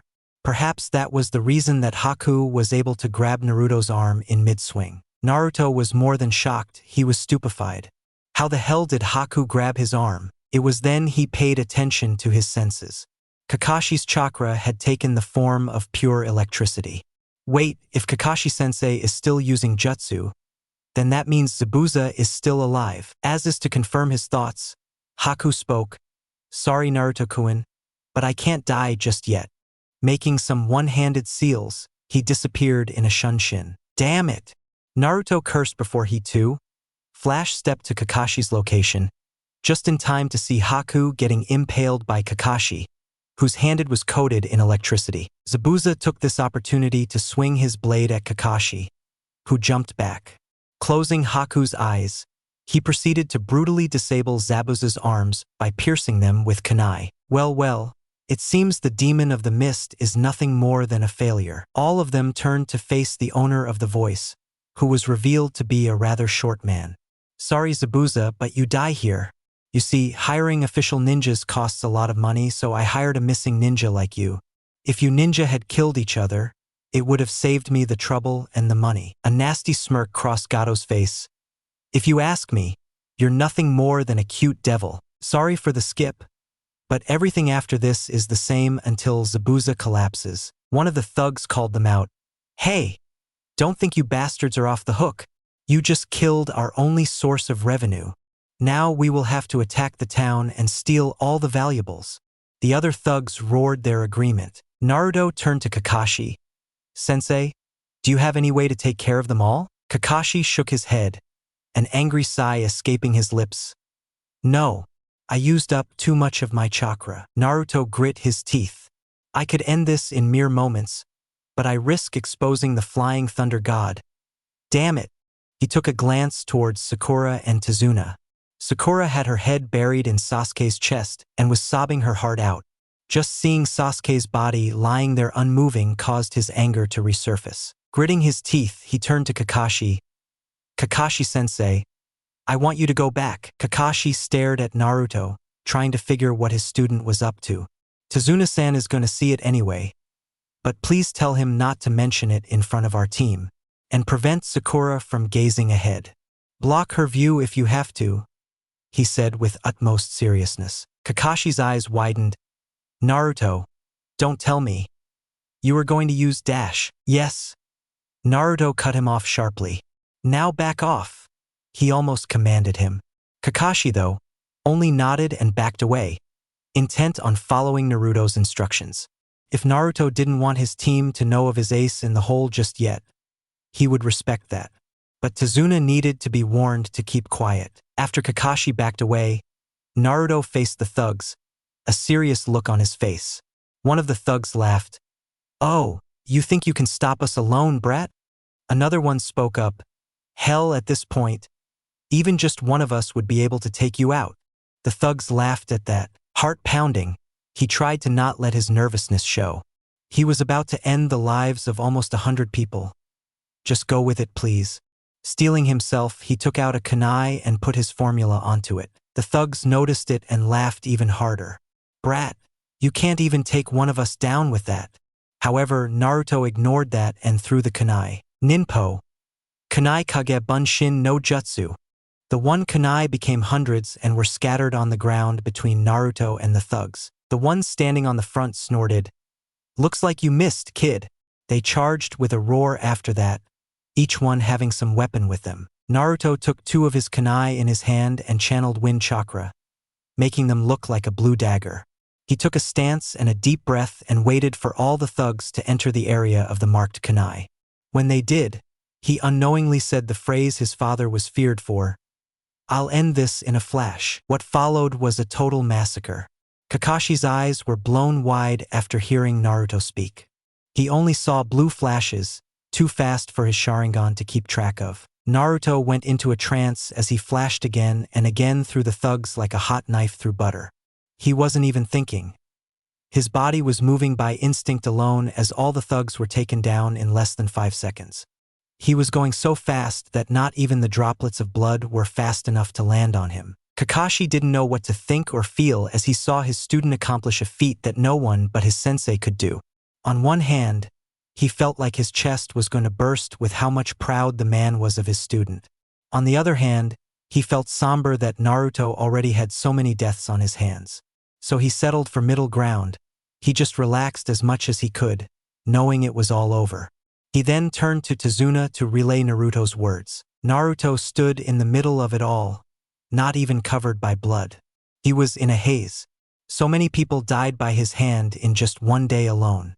Even though his chakra reserves were only depleted by a quarter, he felt more exhausted than ever. His legs lost the strength to remain standing and he sank to his feet, a blank expression on his face. He didn't know what to feel except so much guilt. Tazuna saw Naruto standing in front of all the thugs, no sign of fear on his face. But fear had gripped his heart. He almost expected Naruto to get killed and almost shouted at the boy to come back. But before he could do that, Naruto disappeared in a blue flash. Tazuna witnessed with growing horror how Naruto annihilate all the thugs with seemingly no effort. In just 5 seconds, all of Gato's thugs were dead, blood spilling from various places on their bodies. He almost didn't hear Kakashi call his name. Tazuna-san, Kakashi called out to the shell-shocked man. Tazuna turned his head to face Kakashi, who spoke in a low whisper. Please listen to me. You must keep quiet about what you saw. No one is to know that Naruto killed them all. Kakashi struggled for the right word. He looked down to see Sakura still sobbing over Sasuke. For once, Kakashi was glad for Sakura's obsession with Sasuke. He continued speaking. Not even Sakura is to know. He saw Tazuna about to protest, so he glared at him hard. He kept glaring at the man until he agreed. He then turned around and slowly walked, weaving his feet between the bodies until he reached Naruto. He knelt down beside the boy, who now had silent tears streaming down his face, finally realizing the weight of what he just did. Kakashi put his hand on Naruto's shoulder and spoke in a soft voice. "It's okay, Naruto. It's okay to feel like what you are feeling right now after what you just did. I am surprised, though, that you didn't puke your guts out, but I would be more shocked to see no remorse on your face. Want to talk about it?" Naruto turned his teary eyes to Kakashi. "I feel so guilty. I am trying to convince myself that I did it to keep Tazuna and his family safe. That they would have killed us in an instant and won't think twice about it. I feel like a monster." Naruto was full-on sobbing by now, sinking until he was sitting between his legs. Kakashi nodded. "The first time is never easy. Everyone thinks the same thing after their first kill, that they are too cruel to have taken another's life. But as long as you're capable of feeling remorse for your actions, you haven't lost your humanity. We are shinobi, and on missions we have to kill to protect those who can't protect themselves." Kakashi put his fingers on Naruto's chin and gently made him face him. "But taking the life of a criminal who would kill innocent people without a second thought is not murder. Think of it like this. If we don't do our job right now, the next ones dying won't be the criminals, but their victims." Naruto's guilt had somewhat subsided after Kakashi's consoling. Kurama too had whispered some words of comfort, but coming from a demon, they were more along the likes of "you did good, they deserved it," and whatnot. He wiped his tears off and stood up with the help of Kakashi. A gasp from Sakura caught their attention. Both of them turned around and both of them choked on seeing Sasuke sitting up. He was in pain, judging from his face, but nonetheless, alive. Naruto gave a small smile at that. A majority of his guilt lessened at the fact that Sasuke's death wasn't on his hands. Kakashi gave a big sigh of relief. "Thank God! He's alive." Sasuke opened his eyes with much difficulty and saw a mop of pink hair on his chest. He groaned, "Get off, Sakura. It hurts." Sakura gasped and sat up, relieved tears flowing. "Sasuke-kun, you're alive." Sasuke sat up with Tazuna and Sakura's help, and his eyes widened when he saw the amount of bodies on the bridge, with Naruto and Kakashi standing in the middle of it. His eyes widened. What happened? Naruto and Kakashi were holding their breath, nervous because they didn't know how much Sasuke had seen or heard. However, when Sasuke asked what happened, Naruto practically melted in relief. Naruto smoothly told a lie. Well, Zabuza really lived up to his title of the Demon of the Mist. It was a slaughter, man. Sasuke narrowed his eyes, suspecting Naruto was lying. However, when Kakashi supported his claim, Sasuke let the suspicion leave.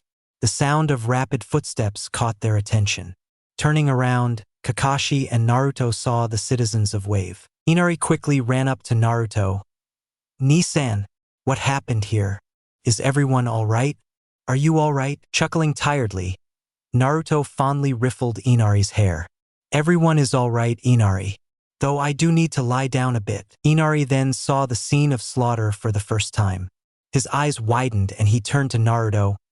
"What happened to all of them?" Thankfully, Kakashi saved Naruto from answering. "They were all killed by Zabuza. You should be thankful to him." Inari got confused. "But isn't that the guy who was trying to kill Gigi?" Naruto took a deep breath and let it out. "A story for another time, Inari. Right now, we need to rest. All of us do." Chapter 12. The people of the town had rejoiced on knowing that Gato was finally dead and Tazuna could continue building his bridge in peace. The team returned to Tazuna's house to rest. Everyone had been running on adrenaline the whole fight, so after the high was over, everyone was notably exhausted. Naruto had, much to Sasuke's extreme embarrassment, carried Sasuke back to Tazuna's house in bridal style, easily ignoring feeble attempts to let him go. When Sasuke had demanded Naruto to put him down, Naruto had smirked and in an all-too-innocent voice, said that Sasuke was too injured and as his teammate, it was Naruto's duty to help him. When Sasuke asked him why he didn't carry him like he did with Kakashi, Naruto smirked and replied, I just felt like embarrassing you. What Sasuke didn't know was that after the carnage that Naruto performed, he needed some form of relief. Unfortunately for Sasuke, comic relief always worked well for Naruto. Naruto had kept his amusement to himself, lest Sasuke reverted to sticking senbon in his body from just cursing like a sailor. After that, things in the town were slowly getting back to normal. Naruto and Kakashi performed a raid at Gato's headquarters the night after the battle on the bridge, which they found out after asking for directions from the residents. They were surprised that many of them knew of the place, but avoided it due to fear. They had ransacked the entire place, looking for the money they knew that Gato kept. It was actually a good distraction for Naruto, and a very beneficial one at that. Flashback: Kakashi and Naruto entered the area of Gato, on full alert for any traps that lay ahead. They were here to find and confiscate all the money and valuables that Gato had earned over the years. Kakashi turned to Naruto. "Alright Naruto, here is where we split. We probably don't have to worry about his thugs anymore because he brought them all to the bridge, but just in case there are, be on guard. You will be searching the main building, where the money is most likely kept. I will be scouring the warehouses. Since this country was not that rich to begin with, Gato would not be that interested in what it had to offer, instead letting his thugs have it and concentrating on his business. I will find the valuables and any evidence that can ensure that Gato's shipping company is shut down for good." All clear. Naruto gave a silent nod, and as one, they dashed to complete their respective objectives. Naruto extended his senses and couldn't sense anyone, so he pushed on without hesitating. He blew the front door open with glee that he rarely felt. Perhaps I should blow things up more often, he mused. He climbed the stairs, carefully checking for traps in places he suspected they would be, but found nothing on the first 2 of 3 floors. He was almost disappointed. He missed it. It was only after he lifted his foot that he heard the subtle click. The door was locked and his danger sense rang, slowing down his perception. He turned around just in time to see almost 50 knives rushing towards him, leaving no space for him to escape. He was insulted. Futon, Tappa, wind-style breakthrough, and all the knives were blown back. Scoffing, he shook his head and Simple jumped on the ceiling. Who would think to lay traps on the ceiling? He easily walked upside down and jumped down in front of the first door he saw. He opened it and looked around, noting that it was Gato's study. Eyes sweeping around, there was nothing worth noting except for a small safe. There has to be something important in there, he thought as he tried to figure out a way to open it. As much as he would like to, blowing it open was not an option as he risked blowing up its contents as well. Eyes roaming around, looking for a clue, he spotted a piece of paper that was sticking out of the lamp. Curiosity growing, he plucked that piece of paper and had to keep himself from cackling like the devil. The safe combinations, laid bare, just like that. Hurriedly, he put in the combinations and watched the safe open. To his mild disappointment, there was only a sealed envelope inside. "Just what is he playing at?" he muttered. Turning it around, his eyes narrowed as his fingers brushed across something. Dried glue, he inspected as he tore it with little difficulty. He took out another piece of paper and read it, seeing a whole new set of numbers written in similar format in comparison to another piece of paper. He chuckled. This guy is just asking to get robbed. Looking around for one last time, noting there wasn't any other safe, he got out of the study and walked down to the last room on the floor. He opened it, and after seeing what was in there, he shook his head in disappointment. Leaving so many doors open, what the hell was he thinking? He asked himself as he walked close to the enormous vault door to put in the combinations. He felt almost bored as he put the combinations. The dwarf's memory must be terrible if he needs clues to remember his clues. He opened the door and barely kept his jaw from touching the ground. Piles of money taller than him stood in front of him. If Naruto had ever dreamed of drowning in piles of money, this would be defined as dreams turning into reality. Let's get to work then. All of this should be pretty useful in helping this country get back on its feet and then some. He decided as he prepared to make some shadow clones, but suddenly a thought struck him. A thought that made his mind start wheeling. From the way he was thinking, all the parties could benefit from this, including him. But first, he needed to know how much money this was. Within a moment, 20 shadow clones popped into existence. "Start counting," he commanded. The clones divided themselves into groups of 5 and started counting by dividing the pile into smaller groups. It felt like an eternity, and Naruto feared that Kakashi would suddenly bust through the door.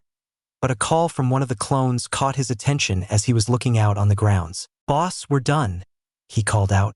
Naruto turned back to see that the one large pile had been divided into 5 smaller groups. He mentally dispelled them, and his eyes widened at how much the big pile amounted to. 100 million ryo, he thought, dumbfounded. What the hell was he planning to do with all this money? He asked himself. He pondered over that for a while, in the meantime sending a shadow clone to give Kakashi a report of what he found. Altered, of course. Finally, he came to a decision.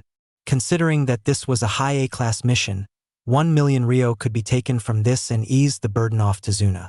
From the 99 million that remains, he would leave 90 million for the wave country, while the rest of it, he could take it for himself. Now that would normally make him feel disgusted with himself, taking the money that should go to the people of the wave country, unless he hadn't taken a look at Gato's records. Wave wasn't a rich country to begin with, so Gato didn't have much to siphon off. But what he did was no small figure. 30 million, collected over a number of years, was a very large amount, Naruto believed, that tremendously eased the burden of feeling guilty from his mind. He was giving back 3 times the original amount of money. With a firm nod to himself, took out 3 sealing scrolls. With the help of some clones, he divided the money into 3 parts. 1 for Konoha, 1 for Wave, and 1 for himself. He sealed his part first and put it in his right hip pouch just in time as Kakashi entered the room. "What ridiculous amount of money," he breathed.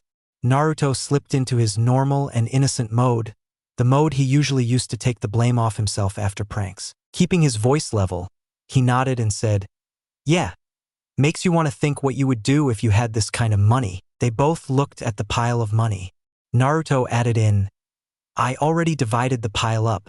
1 million for the cost of this mission, 90 million for this country to get back on its feet."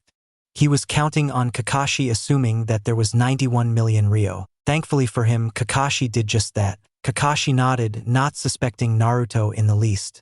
"Good. You got some sealing scrolls?" After seeing him nod, he motioned, "Seal them separately and let's get back. I found what I needed." Hurriedly sealing the other 2 parts, they exited the headquarters. Flashback end. After they came back, it all went downhill. People who had abandoned Tazuna had come back to build the bridge. Naruto and Kakashi had informed Tazuna about the money they had taken from Gato's headquarters. Kakashi told him that he didn't need to pay Konoha for the increased difficulty of the mission since they had already taken it from Gato, which Tazuna thanked Kakashi massively for. A massive celebration was held after the bridge was completed. The celebration lifted Naruto's spirits greatly, especially the part where Inari looked like he wasn't the host of a pity party anymore. Naruto was subjected to hero worship, a concept he is grossly unfamiliar with. Nevertheless, he took it in stride and indulged him as best as he could. Finally, the day came when the team finally returned to Konoha. They were standing at the end of the bridge, facing a massive crowd. The Konoha shinobi graciously accepted the thanks given by all the people. They faced the family who had hosted them at last. Naruto could say without doubt that he had never seen the small family of 3 so happy before. Inari, it seemed, had finally stopped clinging onto Kaisa's memory and moved on. "I can't thank you guys enough for doing all of this for us. You have done such a great favor to us that I don't think we can ever repay you." Waving off the protests that came from Naruto, he brightened up even more and said, "Whenever Konoha needs some serious repairs, just call for me and I'll be there." He shook hands with Kakashi and bowed to Sasuke and Sakura, who bowed back out of respect. Turning to Naruto, he offered his hand out to shake. Naruto looked surprised for a moment, but recovered and gave a strong handshake to Tazuna with a genuine smile. "We really are going to miss you, Naruto," he said. Much to his amusement, Naruto blushed a little before acknowledging the man's comment. Naruto looked down to see Inari struggling to hold back his tears. It was a clear failure, though, as tears flew like a bursting dam. "You told me not to cry," he said as he furiously wiped his tears. Naruto smiled softly as he knelt down. "It doesn't apply when you are happy, all right?" Don't hesitate to cry if you are happy. Promise me? He offered a hand. Inari gave a watery smile but shook Naruto's hand with as much force as he could. Hi, Naruto-niken. With that, he stood up and with a final goodbye, Kakashi steered his team back to Konoha. A man in the crowd shouted, "What are we going to name this bridge?" Everyone murmured similar things, eyes turning to Tazuna. Inari tugged Tazuna's pants. "Gigi, let's name it after Naruto-niken," a childlike suggestion from a small child who wanted something that reminded him of the person he looked up to near him. But it clicked perfectly in Tazuna's mind. A full smile blossomed on Tazuna's face at his grandson's suggestion. "You're right. Let's name it the Great Naruto Bridge." He felt it was a great name, considering how Naruto played a big part in giving the town its hope back, and not to mention, he brightened up their family considerably. The ride back home was not what Naruto's teammates called pleasant. It was a very unfortunate way for them to discover what a speed freak Naruto was. Sasuke's jealousy reared its head when he saw his blonde teammate telling to Kakashi that they are going too slow, and he was speeding up, and he will meet them at the Konoha gates. That did not sit well with Sasuke. With that, Naruto had ran ahead of Kakashi, who knew exactly what Naruto was up to. He was trying to rile Sasuke up, and judging from the impressive scowl on Sasuke's face, it was working spectacularly. Kakashi was more than glad to sit back and watch the show. Sasuke increased his speed to catch up to Naruto, who would, unknown to Sasuke, smirk playfully and increased his speed so that he was just ahead of Sasuke. This continued until Sasuke was panting to just maintain his speed instead of outright falling behind his whole team. When they reached Konoha, no one was gladder than Sasuke, who was barely standing from all the exertion. Naruto, on the other hand, was barely panting. In fact, he seemed to be in deep thought. Sasuke mustered a glare as best as he could while panting heavily. "You are a freak," he said. Naruto, for his credit, blinked once and turned to him with a confused look. "Huh? Did you say something?" Proved too much for Sasuke, who collapsed. Sakura ran to him, worry written all over his face.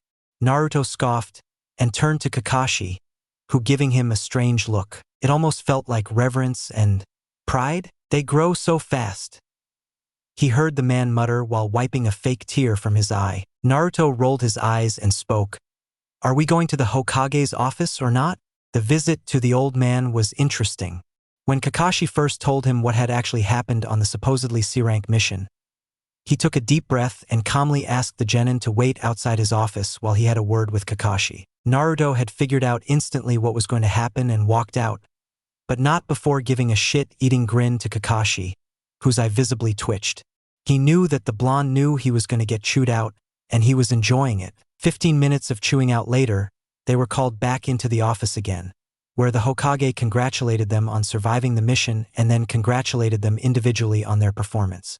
Though things got a little awkward because he had nothing to praise Sakura for. After telling them to collect their pay from the mission desk, he told them to leave except for Naruto. Kakashi told Naruto to be at their training spot at 8 before walking out. "Naruto, I want you to tell me the truth. Are you all right?" His eyes were full of concern. Naruto smiled softly. "Gigi, I'm fine. I've made my peace with what I did back on the bridge. If I hadn't did what I did, those thugs would have continued to terrorize the town. Also, giving the country a wave to rebuild itself was enough to lessen the burden on my mind," he explained. Hiruzen searched his face for any sign of lie and exhaled in relief when he found none. When he had heard it the first time from Kakashi, he was so stupefied that the pipe had dropped from his mouth. Naruto had done exactly what his father had done in the Third Great Shinobi War. He could not stop himself from looking at the portrait of his now-dead successor. Seeing Minato's cold expression, he was reminded of how Minato's mere presence sent enemies running from him. He shuddered as he once again compared the similarities between Minato and Naruto, imagining Naruto instead of Minato. "Oh, Minato, if Naruto is even remotely similar to you, he will change the whole world. Of that I have on doubt." Looking back at Naruto, he could swear he had seen Minato standing behind his Naruto, having the same expression on his face. Waving his thoughts away, he said, "All right, Naruto, but if you have to talk about anything, you are welcome anytime. He added a smile. Naruto smiled and walked out of the office to the mission desk to collect his money first. The Chunin sitting there glared at him as he handed the money to Naruto. Naruto only gave a cool smile, further infuriating the man. After taking the scroll, he immediately used the shunshin to get to his apartment. He had a lot of things to do today. After getting refreshed, he sat down at his table and made a list of what he had to do today. First, put an order out for his HIRAISHIN kunai. They would be a bit different than those of his father. Second, secure the money he had taken from Gato. That was the easiest as it won't be going into the bank. Third, work out a deal to get his special kunai for free. He would have to work on that a bit. Nodding to himself, he set to work. The first and the last task he would be doing himself, while the middle one can be handled by his clone. He took out a paper and a brush and started sketching ideas for a new seal. The seal would be similar to the Nidame's Gojo Kibaku Fuda. If he wanted his third idea to work, he would have to offer the Higurashi weapons shop owner something interesting enough in return, as his order was quite tall. Ideas swam in his head as he worked out the original seal. Gojo Kibaku Fuda was a simple explosive tag with a small addition, a replication seal that would create an identical tag. The second Hokage had designed the chakra circuit such that it would first replicate the original tag before exploding. Then the other tag would create another tag before exploding as well, and so on. This would result in a chain of reactions that had the potential to be as powerful as a nuclear bomb. The best thing was only the first tag would be real, the rest would only be copies. He frowned a bit. Obviously, he could not give this exploding tags to Higurashi. The Nidame must have labeled this as a kenjutsu for a reason. He chewed on his bottom lip in thought as he tried to think of an alternative. He could modify a normal explosive tag to increase the power, but that was it. What else could he do? His eyes suddenly brightened up as he remembered his battle on the bridge. How he had used the kunai kage bunshin. It was similar to the tandem exploding tags, only it required a bit more chakra. I could simply replace the idea of exploding tags with kunai, he thought in satisfaction as he set to altering the seal to suit the kunai. Half an hour, he looked at the tag he had managed to create. It could be mistaken for an exploding tag from a distance, but a mistake was all it was. He created a clone who took a kunai and wrapped the tag Naruto gave him. Going up to the roof, he faced the direction where the training fields were. Pushing half of his chakra, he threw the kunai. Normally, a hail of kunai suddenly appearing would be a cause of concern, but since it was the clone's kunai and as such only a construct of chakra, it would dispel along with the clone. The clone watched with a self-satisfied smile as the kunai multiplied greatly. Seeing that the tag worked, he dispelled himself, which caused all the kunai to dispel. Gojo kunai Rendan was a success. Naruto gave a grin of satisfaction as he went through the memories. The tag worked, which means he could now go to the weapons shop. Gathering the tags, he stood up and created a shadow clones, instructions already given. He then used the body flicker to get to the Higurashi weapons shop. Opening the door of the store, he blinked at the girl who was standing behind the counter. She wore a pink Chinese top with a green lower and had her hair tied in 2 buns. She smiled at him. "Hello, what do you need?" Naruto rose an eyebrow at her. It was obvious that she was a ninja from the headband, and a one that specialized in weapons judging from her heavily calloused hands. "I'm Uzumaki Naruto." "You are?" he asked politely, of course. Tenten replied, "Higurashi Tenten. Nice to meet you." So she was the daughter of the owner, he mused. "Tenten, I need 40 kunai, 30 shuriken, and 7 explosive tags," he said. Tenten wrote down the order and said, "Okay. I'll be back soon." As she walked away, he called out, "Tenten." She turned around, blinking at him. "Yes." Naruto smiled and asked, "Could you also call your father? I have a special order I need to run by him." Tenten narrowed her eyes at him a bit, which he responded by giving a cool smile. Nonetheless, she went to fetch his order and her father. He looked around the shop a bit, blinking when the memories of his shadow clones came to him. He nodded when he saw where the money was hidden, a place that no one except him knew. That would only be used in case of emergency. He snapped back to awareness as he saw a large man coming from the back of the shop. He was heavily built as expected of a weaponsmith. Even though his large stature added to the intimidation factor, he had a gentle smile on his face. Tenchi smiled as he saw who had requested his presence. No matter how many times he saw him, Naruto only looked more like his old friend Minato. "Naruto, how can I help you today?" Naruto smiled and nodded his greeting. "Tenchi-san, I have a special order that only you can see." He gave an apologetic look to Tenten, who gave a playful pout, but smiled and went inside the shop. Taking out a piece of paper from the counter and a brush, he started sketching. Tenchi's eyes widened as he started to recognize the shape that was being formed. It was the famed kunai of the yondaime, only a bit different. While Minato's kunai's side prongs were slightly curved in a semicircular shape, Naruto's kunai's side prongs were straight, if not a bit shorter than the original design. The middle prong was also a bit longer. Unusual like his father's, but not impractical at all. Seeing where Naruto was going with this, he said, "I can see that you want your design a bit different, but it can be done." Naruto then decided to put his proposal forward. "I was also hoping to arrange a deal between us for a future discount on these kunai. A trade, if you will." Tenchi rose an eyebrow in interest. "Oh!" Naruto grinned and pulled out the additional tags that he created. "I think you will be very interested in these." In 10 minutes, he explained how the Gojo kunai rundan worked. At the end of his explanation, he put his offer on the table. "I keep supplying you these tags for free. In return, you supply me the special kunai for free.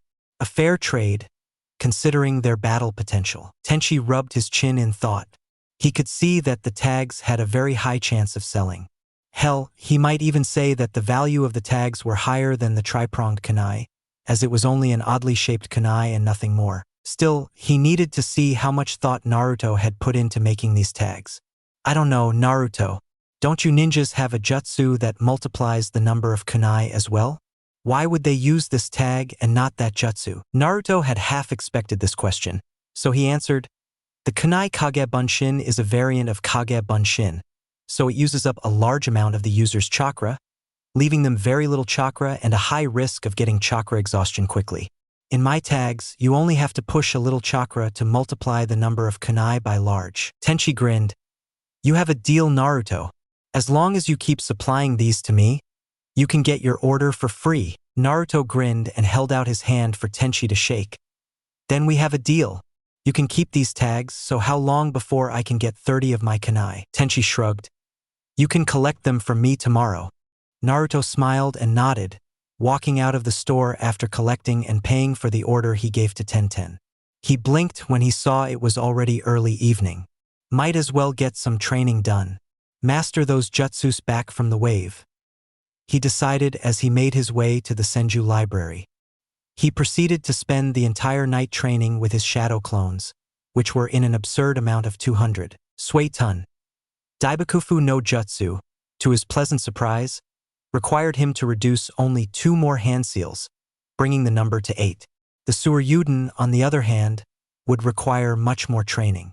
Reducing the hand seals to 30 was good and all, but the Nidaime was able to do it with just 4 hand seals. Finishing his training for the day, he turned in, exhausted more than he would like to admit. Naruto had a very uneventful start of the day after. He got up at 5, did his regular running routine with increased resistance, came back and showered. He ate omelets for breakfast, played around with seals until it was 10 minutes to 11, and then went to meet his teammates who were irritated and angry at Kakashi.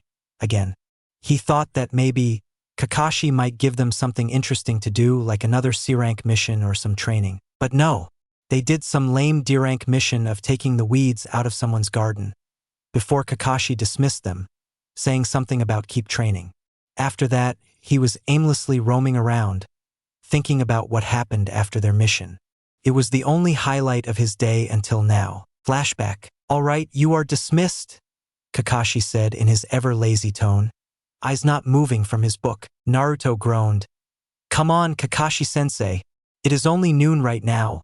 We have half the day to do some training." While Sasuke and Sakura didn't say anything, Naruto knew even they wanted something interesting to happen. Kakashi calmly flipped a page.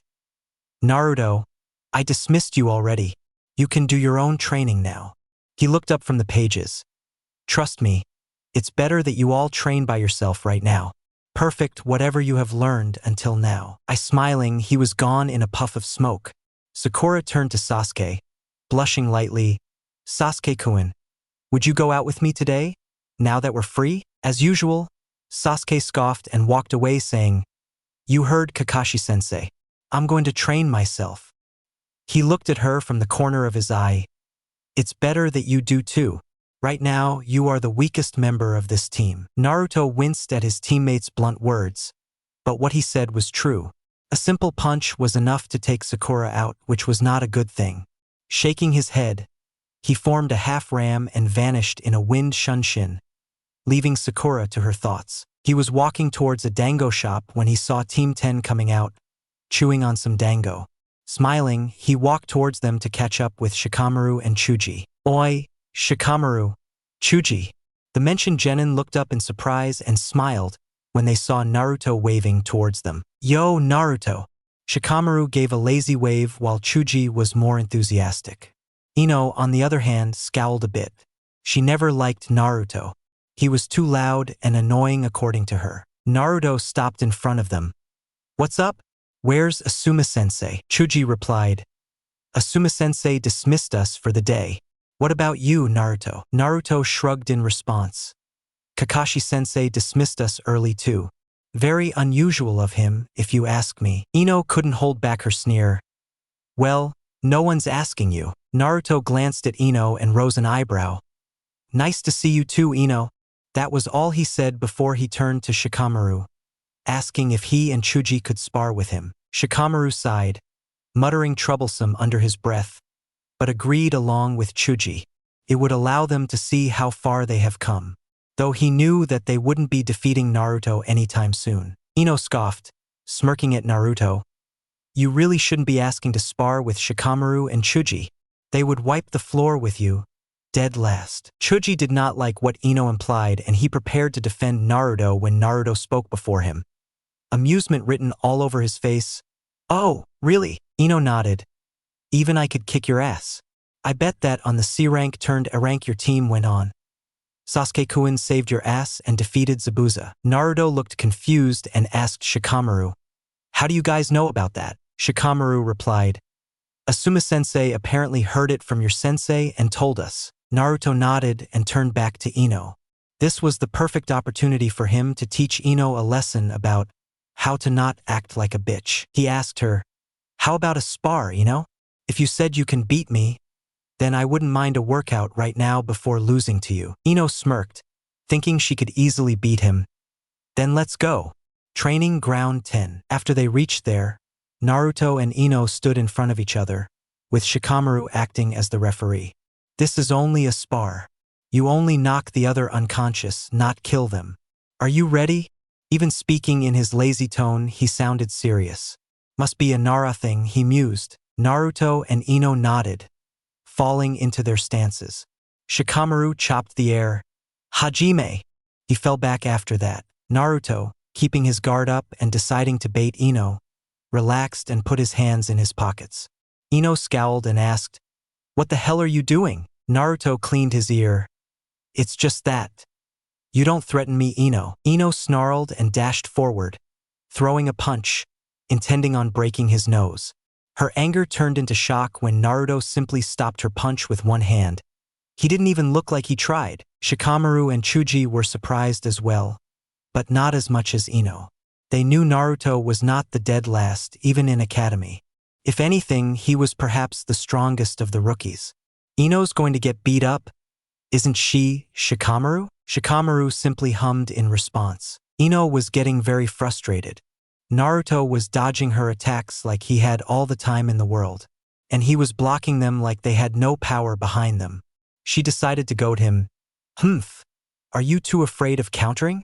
Or you don't know how to counter at all? Naruto was quickly getting bored of Ino's pathetic attacks and pathetic ways of goading him. Better to end this, otherwise I'm gonna fall asleep, he thought. Catching a punch that was coming towards his face, he gave a devastating punch to her gut, knocking the air out. He didn't even give her time to fall to her knees, following with an uppercut to her chin that was strong enough to straighten her up and finishing off with a spinning back kick that knocked her a few feet back. Ino was barely keeping from crying in pain. Her stomach felt like someone had been jumping on it for an hour, and she was pretty sure a few of her teeth were knocked loose. She barely registered Naruto's mocking voice. "You sure showed me, Ino. You're just as pathetic as Sakura. What were you saying about kicking my ass again?" Gritting her teeth, she fought the pain and began to form hand seals, only to get knocked out. Naruto shook his head. "Some people are nothing but full of air." He then glanced at the other two, who were barely surprised. "Well, patch her up and tell her that the next time blows hot air, it better be fire for her own sake." With that, he walked away. Flashback end. Naruto was snapped out of his musings when he heard something behind him. Glancing back, he barely registered the urge to smack his forehead when he saw a brown box with 2 holes facing him. It was an eventful day, meeting the old man's grandson. He had managed to, somehow, become a rival of Konohamaru in becoming the Hokage. He had knocked some sense into that boy's head, showing him that not everybody bowed to him just because he was the Hokage's grandson. Ever since that day, he became an object of hero worship. Turning to the box, he said with some exasperation, "Konohamaru, square boxes with holes don't exist, you know?" A squeaky, muffled voice came from the box. "Wow, discovering my presence this early. As I expected from my rival and my hero." There was a bright explosion of colored smoke, from which 3 figures emerged, coughing. "Hey, you used too much powder." It was then they noticed Naruto looking at them with something akin to amusement. Naruto was looking at Konohamaru and 2 other kids he had never seen. One was a boy with black hair, glasses, and a runny nose. The other was a girl with orange hair, a slight blush on both of her cheeks. Konohamaru grinned up to Naruto. "Boss, you have some time, right?" Naruto looked confused at what he was trying to say at first, but he quickly pieced it together. Hyper 8-year-old kid with friends, asking if he was free or not. Yep, they wanted him to play ninja with them. "How about you humor them?" Kurama asked with a grin. Naruto rolled his eyes. "If I humor them, Kurama, I would be stuck with them all day. That is something I don't want to do," he said with resignation. Turning his attention back to Konohamaru, he said, "While I do have some time, I won't be playing ninja with you. You guys get too carried away." He tried to gently let him down. Then something struck him. "Hey, you haven't introduced your friends." "Who are they?" "I'm Udon and I like numbers." The black-haired boy greeted in what was the deadliest voice possible. "And I'm Moegi, the most beautiful kunoichi in Konoha," the orange-haired girl said in a bubbly voice. Naruto smiled. "God, how innocent these kids are. What's the point of a ninja playing ninja?" A voice that sounded detached came. All of them turned to look at Sakura, who looked like someone had just told her Sasuke was gay. Naruto's expression became his usual bored, indifferent look. "Sakura, what are you doing here?" Before Sakura could reply, Konohamaru nudged Naruto with a sly look. "Hey boss, she's your... right?" he asked, holding up a pinky with a smirk. Naruto chuckled. "No, Konohamaru, she's just my teammate." That seemed to fire up Konohamaru even more. Just what I expected from my rival. Her forehead is huge and her chest is flat as a board. Naruto's head snapped to Sakura to see her reaction. Konohamaru might as well have signed his death. Sakura's mood did a full 180 after hearing the kid wearing the blue scarf.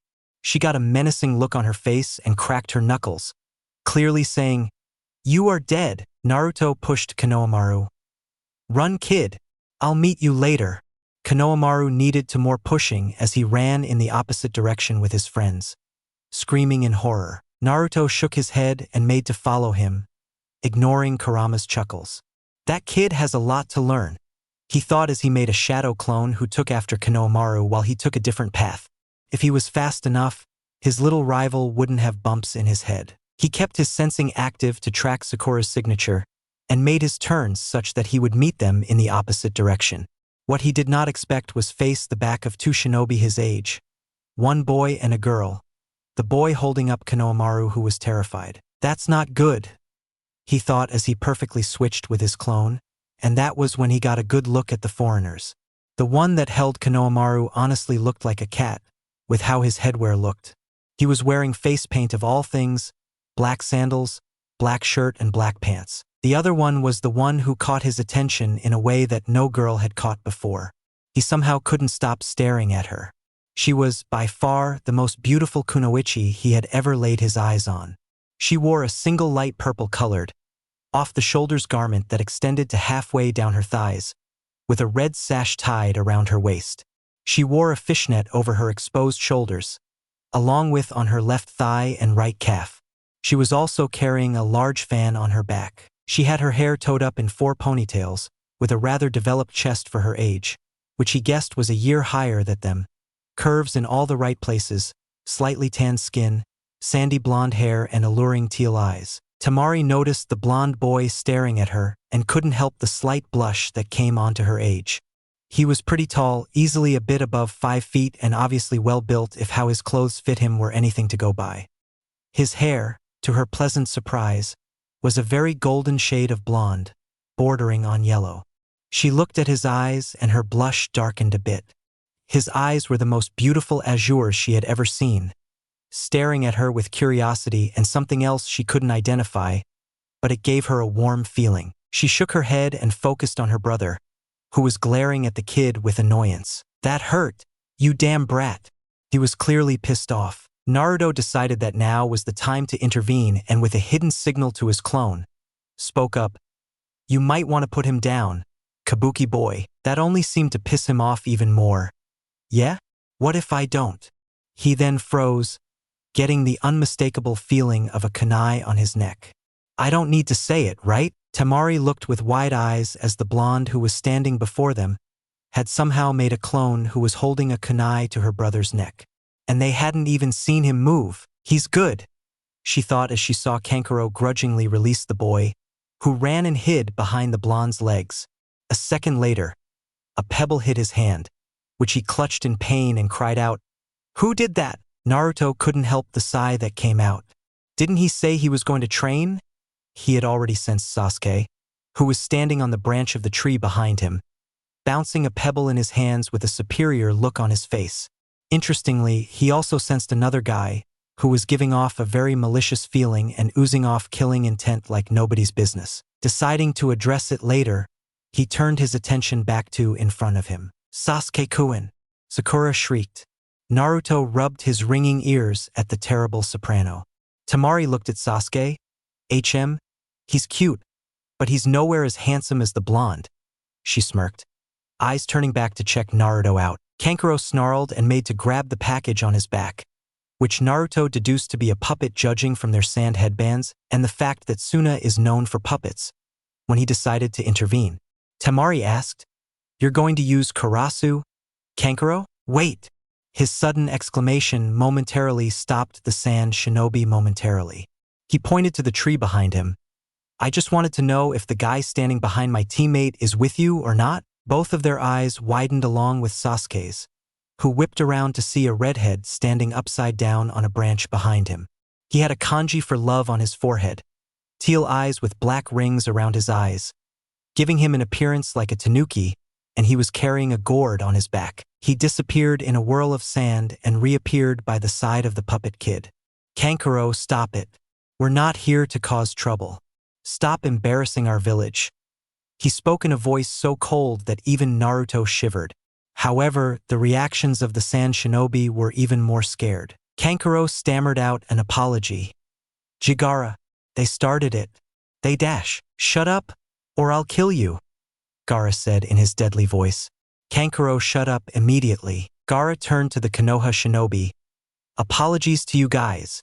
They made to walk off when Sasuke jumped in front of Naruto and demanded in an arrogant voice, "You there! What's your name?" Pointing to Gaara. All three of them turned, with Gaara speaking. "Sabaku no Gaara. What's yours?" Sasuke gave off a challenging smirk. "Uchiha Sasuke. I wasn't talking to you," Gaara said monotonously, eyes turning to Naruto, who straightened up. "Uzumaki Naruto," he said in a strong voice. Eyes shifting to Temari, he smiled and asked, "What's yours?" Temari smiled in return. "Sabaka no Temari. Nice to meet you." They looked into each other's eyes and kept staring, neither wanting to look away.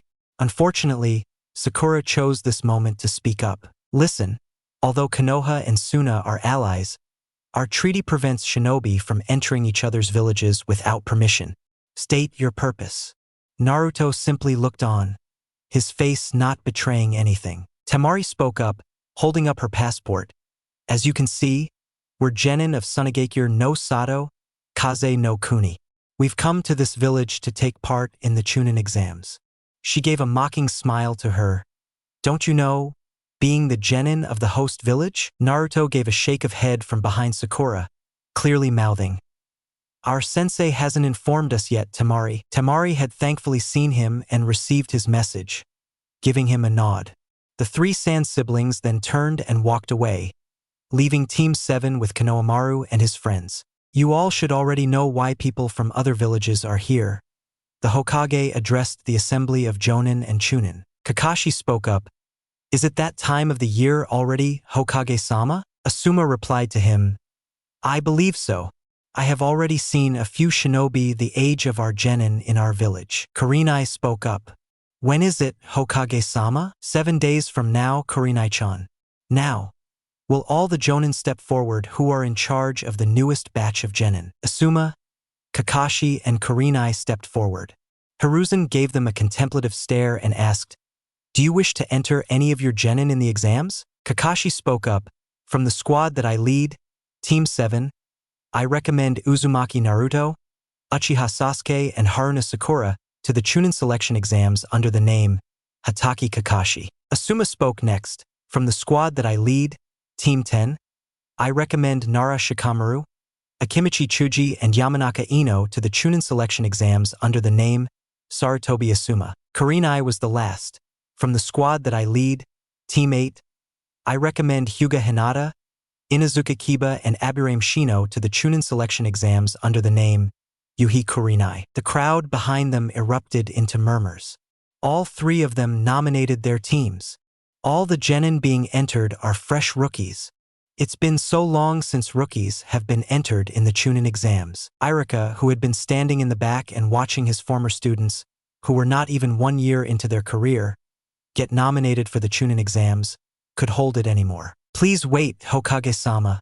Permission to speak. Hiruzen gave him a silent nod to continue. Irika then spoke frantically. Excuse me for saying this, but your 9 students were once my students in the academy. They need more experience before they enter the Chunin exams. Kakashi knew that Irika was worried about Naruto, but he was now Kakashi's student, not Irika's. So he spoke up in a serious tone that betrayed his lazy posture. I became a Chunin when I was 6 years younger than Naruto. Irika's comeback was spot on. Don't compare Naruto to yourself, Kakashi. He is different. Kakashi knew that Naruto could easily ace the exams, but he addressed the issue that was common among all genin. The genin are starting to believe that a shinobi's life is easy. Putting them in dangerous situations might set them straight. Irika began speaking. But they are not your students anymore, Irika-sensei. They are my subordinates now, and as such, I am the one who will make such decisions for them. He sternly reminded the gentle Chunin-sensei. Hiruzen spoke to the defeated Irika. Irika, I see where you are coming from. Irika lightened up a bit, which is why the rookies will be put through a special preliminary round. Dismissed.